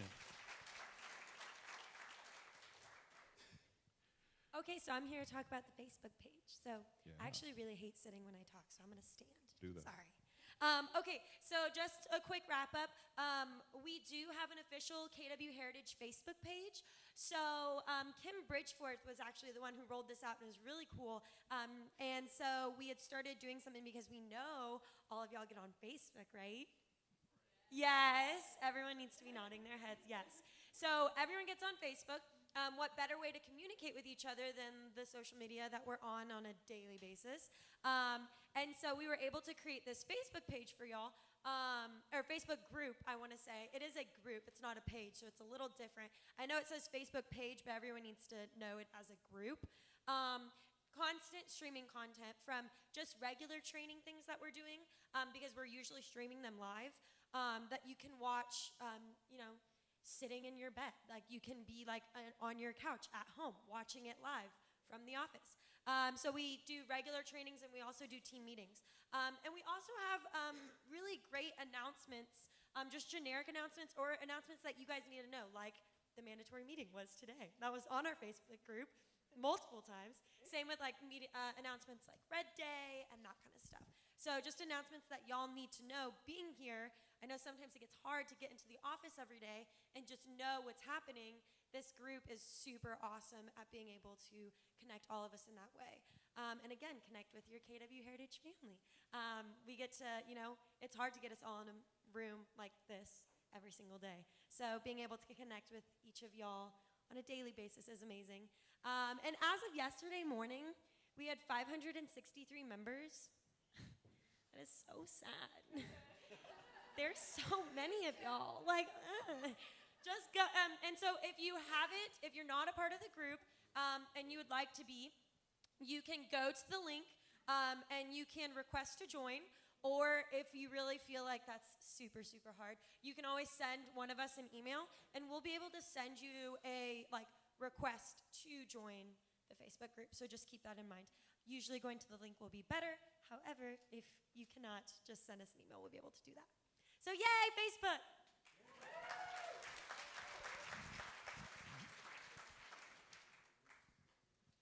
Next slide. Okay, I'm going to be talking about Kelly. So I'm pretty sure y'all have been hearing about her. She's basically our Keller Williams Siri. So what you need to know about her, she is an AI, so she's artificial intelligence. So she's going to be listening to you. She's going to learn as you use it. As much as you put into it is how much she's going to learn. The more people on it, the more it's going to get more developed into it. KW is going to pay a little bit more attention to it. Kelly also gives you access to referral networks and CGI. And that's about it. So if you want to go download it, you just got to go to your app store, do some Kelly, and it'll bring it up to you. You can look over KW Connect. KW Connect always has videos from agents who are posting every day that are playing with it themselves, and they're just like, hey, you know what? I found this on Kelly, so I'm going to share it out with all of y'all.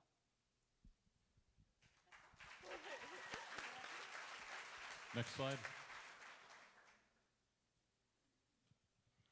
All right, CGI tool. How many people in the room use it? Wah, Ooh. wah, wow. Hey, I see your hand though. Good job. Yes. Good job, Josh. CGI tool's pretty neat. Basically what it does is it gives you the ability to have a business plan for the financial end of your business throughout the year. It can give you monthly updates. You can look at your pipeline. You can even sit down and have your date figured out when you're going to break even for the year. And it doesn't let you do it blind. If you take the class, there's even numbers that they give you on average that will allow you to account for, okay, how much am I spending on technology? How much am I spending on advertising? How much am I spending on an assistant? And you get to figure all those costs in so that at the beginning of your year, you can say to yourself, I need to sell this many houses to make the income that I want to make, okay? And so the CGI tool is very powerful in your business, and like you said, it ties into Kelly. The neat part about Kelly is you can say, Kelly, where am I at on my CGI? And it will pull it up and let you know exactly what your progress is for that year. And so it's a really, really fantastic, powerful tool for a business because how many of you have someone doing a business plan for you and tracking it for you and reminding you every day of where you're at in progress, right? You can have that. And it's that little tool right there. So you can take the class during Ignite. It doesn't matter if you're in Ignite or not. If you just find the Ignite schedule and find out when it is, you can come in, leadership can get you access to the CGI tool after you take the class. We would love to have very high participation rate in that because it really does lay your business out before you beautifully. Good? Next slide. Okay. We have 3 types of tech assistants. Well, before I do that, let's go to the toolbox for trainings. We're going to make a commitment to you. One of the things that we do is a lot of training, obviously, but one thing that we noticed, is Kim and I, as we were talking, we do all this training, but we never tell you what tools we're using on a separate sheet. So we just put it out there, and you're kind of like, well, go to this, and then go to this tool, and go to this site, and go to this. So what we're going to do is we're going to be giving you a toolbox with every training that shows you every single technology tool that we are using to help you in that particular class. That way it's not so hard to remember and you're not trying to take pictures of every slide that has something on it and then trying to read it later on that tiny screen and everything like that. You'll just have it right in front of you. Another thing that we're pulling out with is Reignite for Tech Tools. It's kind of like Ignite, but we're just going to cover the technology tools, and it's for established agents because we realize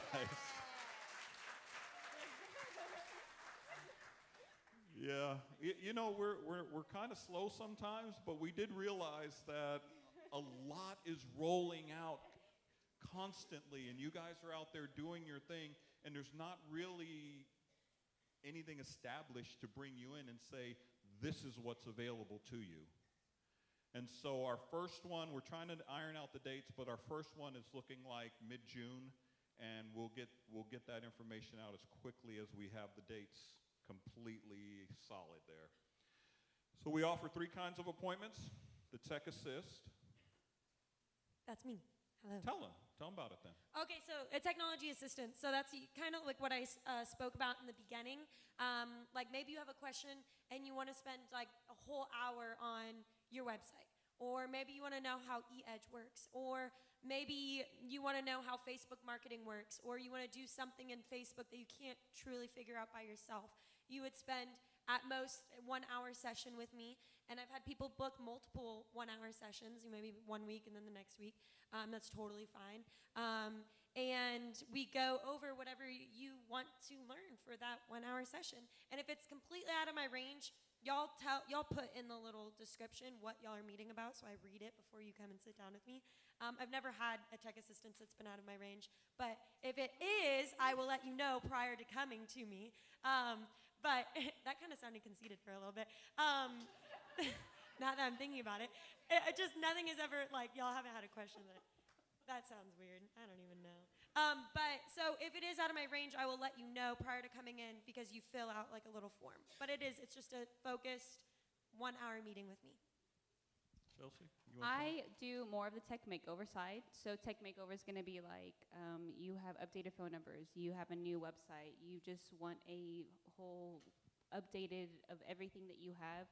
You'll come in, actually go to Let's Get Techie. You'll fill out a tech makeover form that asks your basic general questions of KW. So KW logins, email logins, domain logins, if that's what you have. And I'll actually go into your back end. I will fix everything for you, update it, make it beautiful. And then if you want to, I'll sit down with you, go over the systems again. If you want to go over just one system, I'll go over one system with you. But if you just wanted a whole revamp of your website or something like that, then that's me. I will sit down and I will do that for you.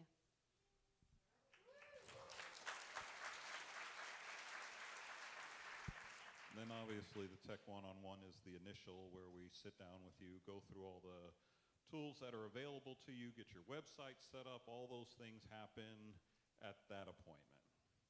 It is very, very important for all the new agents that are coming in. So if I have new agents sitting out here and you have a major tech one-on-one, I'm going to hunt you down until you make it. So please make it for me. So that way I don't have to hunt you down. And I want to leave you with this. We work very closely together, and we know each other's capabilities fairly well. Well, Chelsea's hard to keep up with because she learns so fast that I find that she knows stuff that I had no idea she knew, and that's after a week. But she's really amazing. And no, believe me, these guys are, whew. They are. They really are. But if you don't know who to talk to, stop any of us, send any of us an email, contact any of us. If we don't know, we'll get you there. We are more than happy to get you to another person. If we know that no one on the team has any clue, we'll find the answer. They're all very intelligent. They're all very resourceful. And so we are your tech team. We are here to help you. You know it's a technology company. That's what we're here for, and we love what we do. Great? All right. Next slide.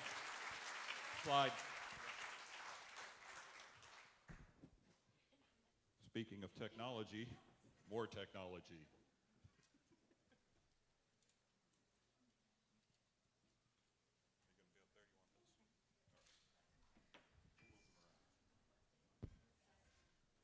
Y'all know I couldn't pass up an opportunity to get up here and get nerdy too.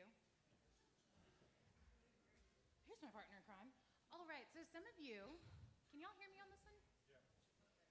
Sometimes I feel like I'm yelling, sometimes I don't know. Is that better? Okay. So some of you may have logged into the KWH app today and noticed that it looks radically different. So step 1, don't panic. Step 2, we've decided to take a page out of Keller Williams' book. And what Keller Williams is doing for us now, when they roll out technology tools, they're not necessarily waiting 6 months and a year until it's absolutely perfect and beautiful. They're starting to roll it out as soon as it's functional. Then they're getting feedback, making tweaks, and that way you get the tools and the resources a lot faster. So we're gonna try this and take a page out of that book. So Dominic, does everyone know Dominic? Now you do.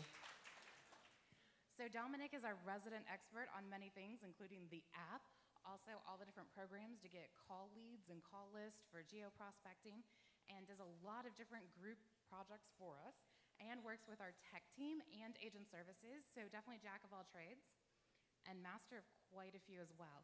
So, Dominic, we logged in today, we saw a different MyKWH app. Tell me some of the new features that we're looking at offering.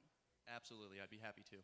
So first of all, what I wanted to do was start the conversation out with the realtors. A lot of times we're trying to presuppose what you guys need, and it just doesn't work well.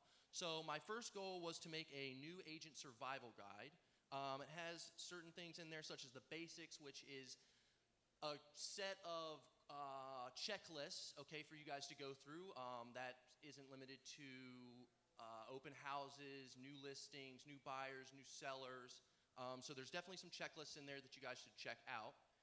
We have contract Q&As, which I'm very grateful for Jack and Garrett for helping me with that. It has some questions in there, some general knowledge. If you guys hit a wall and you feel like you can't get your legal question answered, try the app out and start there. It's a good place to start. We also have frequently asked questions in there. I wanted to put that in there because I know we have a lot of new agents all the time. I'm sure you're constantly wondering certain things. So if you feel like it's a common question but you haven't gotten an answer yet, the app is now a place to go to. The second thing that I tried to do was I tried to make a training and resources section for the more veteran agents in the office. So this now includes information on Bold, the Voice of One, and KW Connect. KW Connect is a very good resource to always train yourselves to get new information and to also walk yourselves through a lot of the technology we use at Keller Williams. So using KW Connect is always a great place to start whenever you feel like, gosh, I just don't know enough. Lastly, what I tried to put in there was a little bit more of technology, so, just more on top of, everything else. And so I put in a section on mobile apps that are gonna make your lives easier for your business. So there's Kelly in there, there's Garrett's new app, Reciv. Also, KWRI, there's a lot of classes that you guys can attend up in Austin. They have events going on all of the time. So checking out the Keller Williams International section will give you a chance, whether you're brand new with the company or whether you're more experienced, it'll give you a chance to get more familiar with the KW culture and also look at some classes. And finally, for all of the new people in the room, I put in a glossary, so if you've been walking around Keller Williams wondering what are all those terms that the nice Keller Williams folks keep using, you now have our vocabulary. Feel free to learn it. So, thank you. And we have our own cult term for our cult language, which is Kellerisms. So feel free to look up all the Kellerisms. How amazing is that? We have so many tools and so many resources. I keep reading that the information age is over. The big question now is how do you access what's out there in the moment that you need it?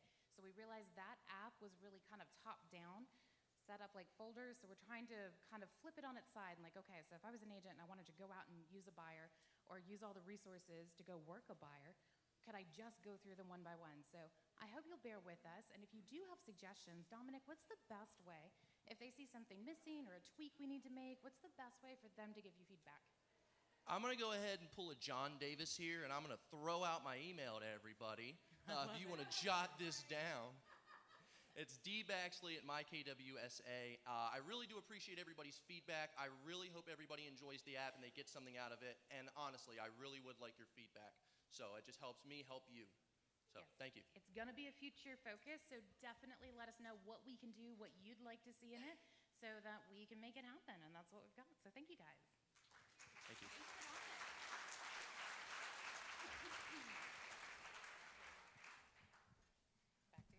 Okay, keeping with the tech stuff, somebody left a phone up here. All right, it's mine now. Is that mine? Is it red? It's red. That's me. Oh. Gonna hack everything with that. All right. You know, I know no compliance tool is easy or fun or 100% great, and we're trying to bring you the best of the best. I know there have been some hiccups with Back Agent, mainly the green sheet, an update on that. I actually have a 4 o'clock conference call this afternoon with Keller Williams International, top dogs in their tech department, make sure we get the green sheet integrated. It's 4 o'clock today, so I'm hoping to bring you good news on that soon. We're pushing them hard to get the green sheet integrated because that's still the one big hiccup in this. But beyond that, if you're just going to use Back Agent as a compliance tool, this is not a great program. I know it's frustrating, a lot of little detailed steps to go through. So I want to show you a couple things and talk about tech. I came to the 20th century yesterday. I learned how to do an online video recording. 20th century, yeah, I'll get to the 21st century soon. But anyway, so I actually made these videos yesterday. Sorry about the sound quality, but a couple quick features that you can find value in Back Agent just right now outside of the compliance piece, which I know, because you're going to be using it anyway. So let's roll the first one.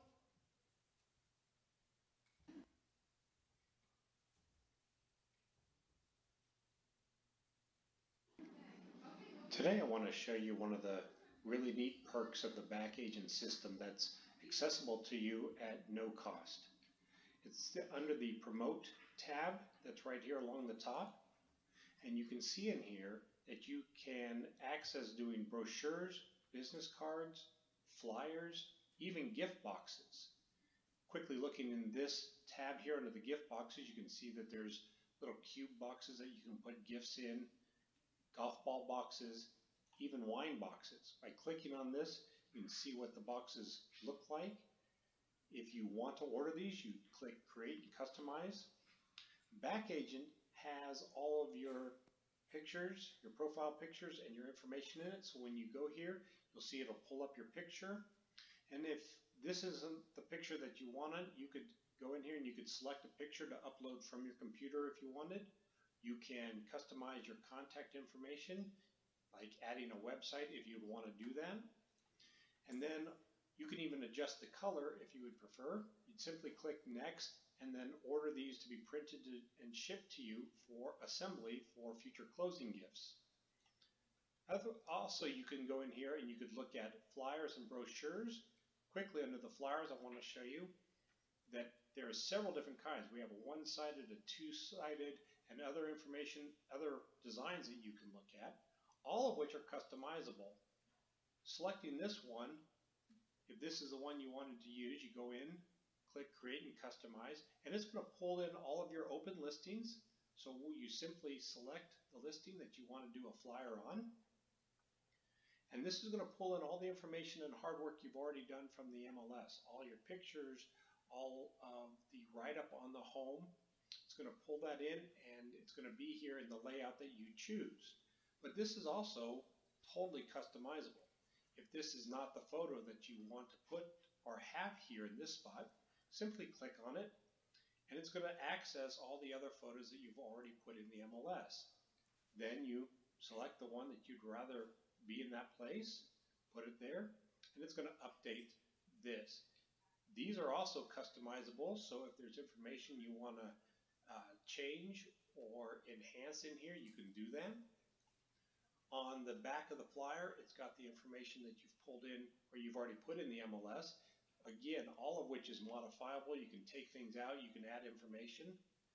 You can also add your other information here if you want, modify this. And all of this is going to be compliant already with the TREC rules because it has who's putting the flyer together and then who the broker is. So this would be ready to go. You'd simply select Next. You would save it. Then when it's saved, you have a couple options. One, you could print this product. You could have it be print fulfilled out of Houston. The cost is going to depend on the quality of paper you choose and some other factors. Or what's really neat, at no cost to you, you can download this product, save it as a JPEG, which then you can easily upload into Facebook or your other social media accounts. Or you could have it downloaded as a PDF in which you could print it off or you could email it out to potential buyers. So a lot you can do in here that has no cost to you and some that can really help you brand your business and promote your listings. So I hope you'll take the chance to get in here and learn what's under the Promote tab and how you can enhance your business. Pretty cool. Pretty cool stuff. One, that I learned how to do that video, but second, cool, what's in back agent already for you. And that's just part of what we're trying to bring you. This next one is going to be a quick overview of a few other enhancements, a little shorter video, and then I will be done. You'll be done hearing from me today, but thank you for your time and attention. Roll this one, please.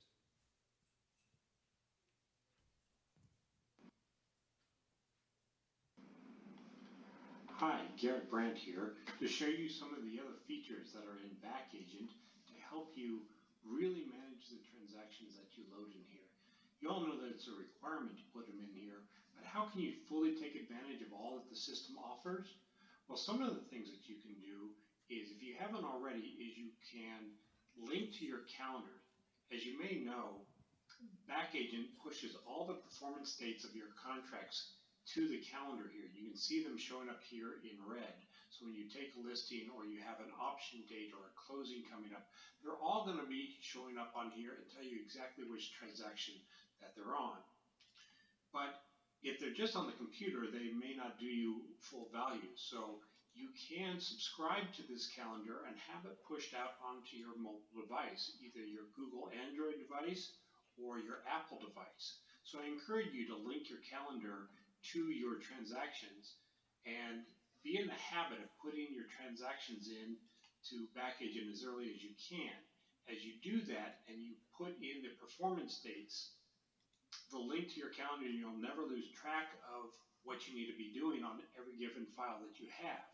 You can even set custom dates by going in here and either adding checklist items and setting dates if you want those, or you can just go with the ones that are preset. And if you need to add dates, you just go here to modify that.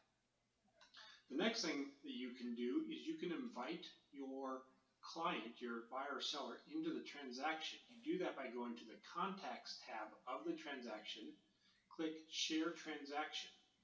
This then shows you the people that are involved in it and give them access if you want to. For instance, in this case, the seller, we could we can bring them into the transaction and even show which items we want to share with them. You can select and manage who gets to see what. So it's not everybody gets to see everything, and then you update it here.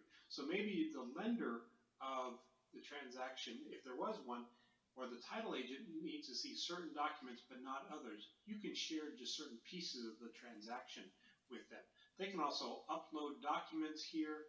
They can leave notes here for you, whatever it takes.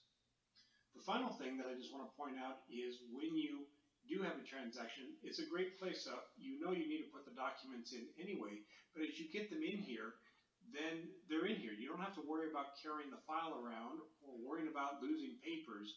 When you get documents signed, just put them in here at any time, and that'll help you to manage the process of your transaction from beginning to end. Thank you. Thank you all. I love serving you all. God bless. Have a great afternoon. Okay, almost there. Is Ryan Weiswig anywhere in the office or area? Ryan, there he is. Our Matterport King is coming up to talk to us about that awesome tool. I think some of y'all have used it. Matterport is a photography and a really awesome tool for your listings. Thanks, Ryan. Thanks, Lisa. Hi, guys. I do have a video, if we can start that. It's a short video. Someone's got to wrap this thing up, and it's me.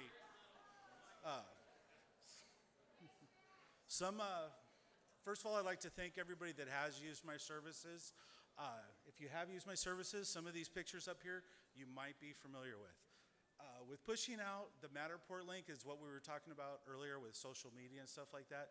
This is what when I send you guys the link, it has a teaser video, it has the 360 view in it. Those are the ones that you do want to push out on social media. We have gotten over 20,000 unique hits with the Matterport tours that I've done for you guys. And that's only a small fraction of what I think we can push these out to do. But this is actually a virtual tour walkthrough. If you're a listing agent, please feel free to reach out to me to get this information in your package. I'll send you a tour. I want you guys to walk in there with this information. If you use it or not, you know, at least you have the information out there to show it. This is a tour, and then we'll go into, I do drone videos now. We do drone teaser videos as well that comes with the, when you do purchase the tour. And all those links, the teaser video, that will be pushed out as well. If you guys have anything or any questions that you guys need, feel free to reach out to me. I am on the app. You guys can find me. It will take you to the scheduling page. My prices are posted on there. You don't have to, there's not a price that I'll, the price on the app is what you guys are, that's what you guys are paying. There's no call. You don't have to, it's not something I quote out. The prices are out there for you guys. For what I offer for $134 for you guys, I've seen it up as high as $250. This is more of the teaser video that you guys have, that I've done. And then that's about it. I appreciate your time.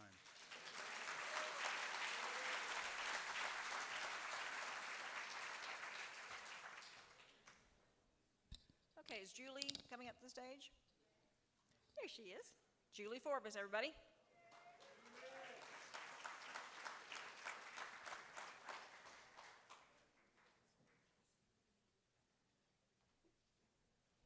Okay, so I'm going to make this short and sweet for you guys because I'm going to talk about social events, so it's just all the fun stuff. And Tina's going to join me on stage, so yay! Awesome. So next slide. So we've got our 3 monthly socials coming up, and they are all scheduled. This is where they're going to be at. This is a social gathering. I want to thank Jev and Scott Maloof and their whole team for heading up this whole thing because it's been a lot of fun, and we're really grateful for you guys for doing that. So mark your dates down. And then we've also got our Halloween party coming up October 26th. We do not have a venue yet, so just be on the lookout for that when we start sending out all the information. Next slide. And then Culture Day. Culture Day is our Thanksgiving. So that is going to be November 15th. That is usually from 10 to 1. So mark your calendars for those. And then the holiday party, which is December 14th. It's a lot of fun and very festive. So we'd love for you guys to join us for all of our events. Yes. Can you go to the next slide? Next slide. And then now I want to bring to the stage Real Estate for Rehabilitation majors Steve Justice and Taryn Brooks.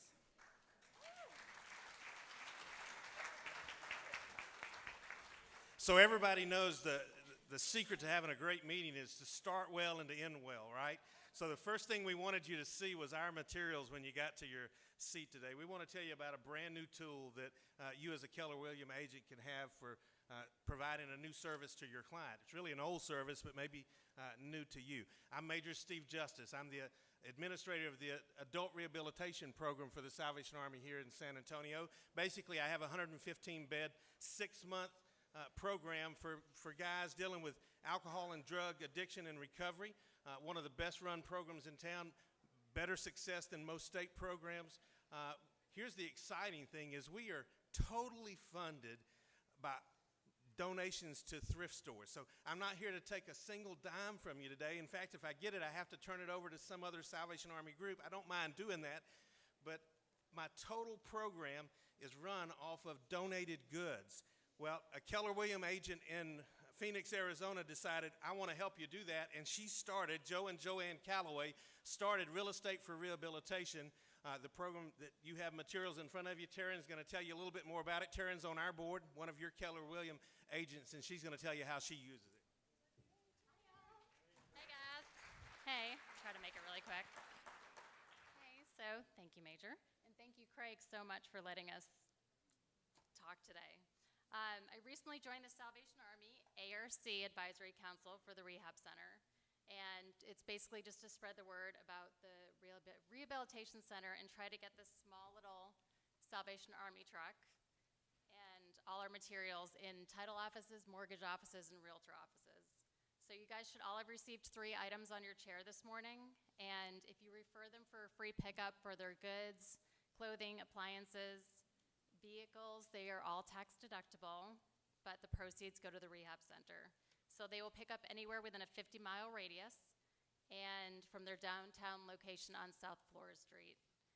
So we are also getting preferred treatment as well, because a couple people that I've talked to said it takes a while, but if we mention that it's for real estate for rehabilitation or that it's coming from a realtor, they will actually give us preferred treatment and try to move us up.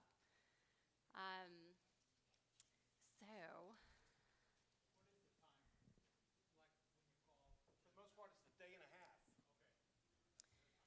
So the ways that I've incorporated the materials in your seat, usually at open houses, I'll set up a display if we can go to the next slide, and that's the display that you guys can go online and order. It's all for free. It comes with that cute little truck and then the brochures and the stand that goes with it. And also, it's a great conversation starter, and about 100% of people that I've talked to have said they have stuff to get rid of, so I'm sure you guys do as well. When I'm out door knocking, if there's a realtor sign already in the yard, I'll put a little card on there because I know there's still someone's moving, and it takes about 5 extra seconds. And last week while door knocking, I did talk to a homeowner that said his agent was coming over that night to list their home, and I did end up talking to them, and they said, oh, I have a bureau and some other stuff to get rid of. So I gave him the Salvation Army card, and I didn't give him my business card to step on toes, but he was excited because it saved time for him. So on average, a pickup is giving the rehab center about $100. So out of the 8 cards that everyone has, if just one person out of those 8 calls for a pickup, or even if you guys go home and get some stuff together, it would fund them about $65,000. If 2 people did it, it would be about $130,000. So we gave you a sample of the materials.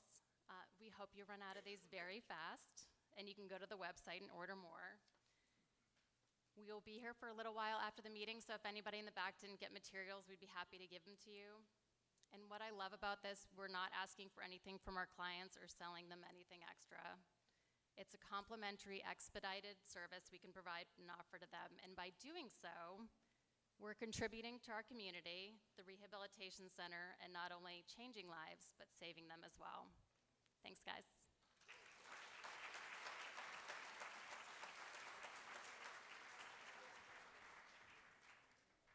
Okay, it's that time.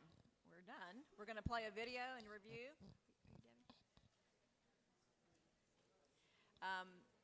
Do you have that video to play, the year in review? If so, roll it. May I have your attention, please? Thank y'all very much. This is a public service It's announcement been great. from Keller Williams Thanks Heritage. for staying and being patient. Realty, and y'all have a great week. Thanks. We meet your real estate needs. We meet your real estate needs. Where your living's a big frustration, we can move you to a new location. We meet your real estate needs. If you're looking to sell, we can help you. There's an easy process that we go through. First, we gonna put your home on our website. Oh yeah, we gonna put it in the spotlight. That'll sell your home super fast. Next step is raking all the cash. Oh wait, you wanna buy a home? Let me get you pre-approved for the loan. After that, it's time to find a house. Oh, you like it? Let me help you move your couch. Whether you're buying or selling, it's a breeze. Sign on the dotted line and come and get your keys. We meet your real estate needs. Say it with me, y'all. We meet your real estate needs. I can't hear ya. Hey. Where you living's a big frustration. What? Let me move you to a new location. We meet your real estate needs. Yes, we do. You can find us at KW Heritage or KWH. That's KW Heritage or KWH. We meet your real estate needs. Say it with me, y'all. We meet your real estate needs. I can't hear ya. Hey. Where you living's a big frustration. What? Let me move you to a new location. We meet your real estate needs. Yes, we do. So I'm the real estate Oprah. Yes, I am. So you know what that means, right? You get a house, you get a house, you get a house. You get a house, you over there, you get a house. Everybody gets a house. Everybody gets a house. Yes. That's how we do it at Keller Williams Heritage.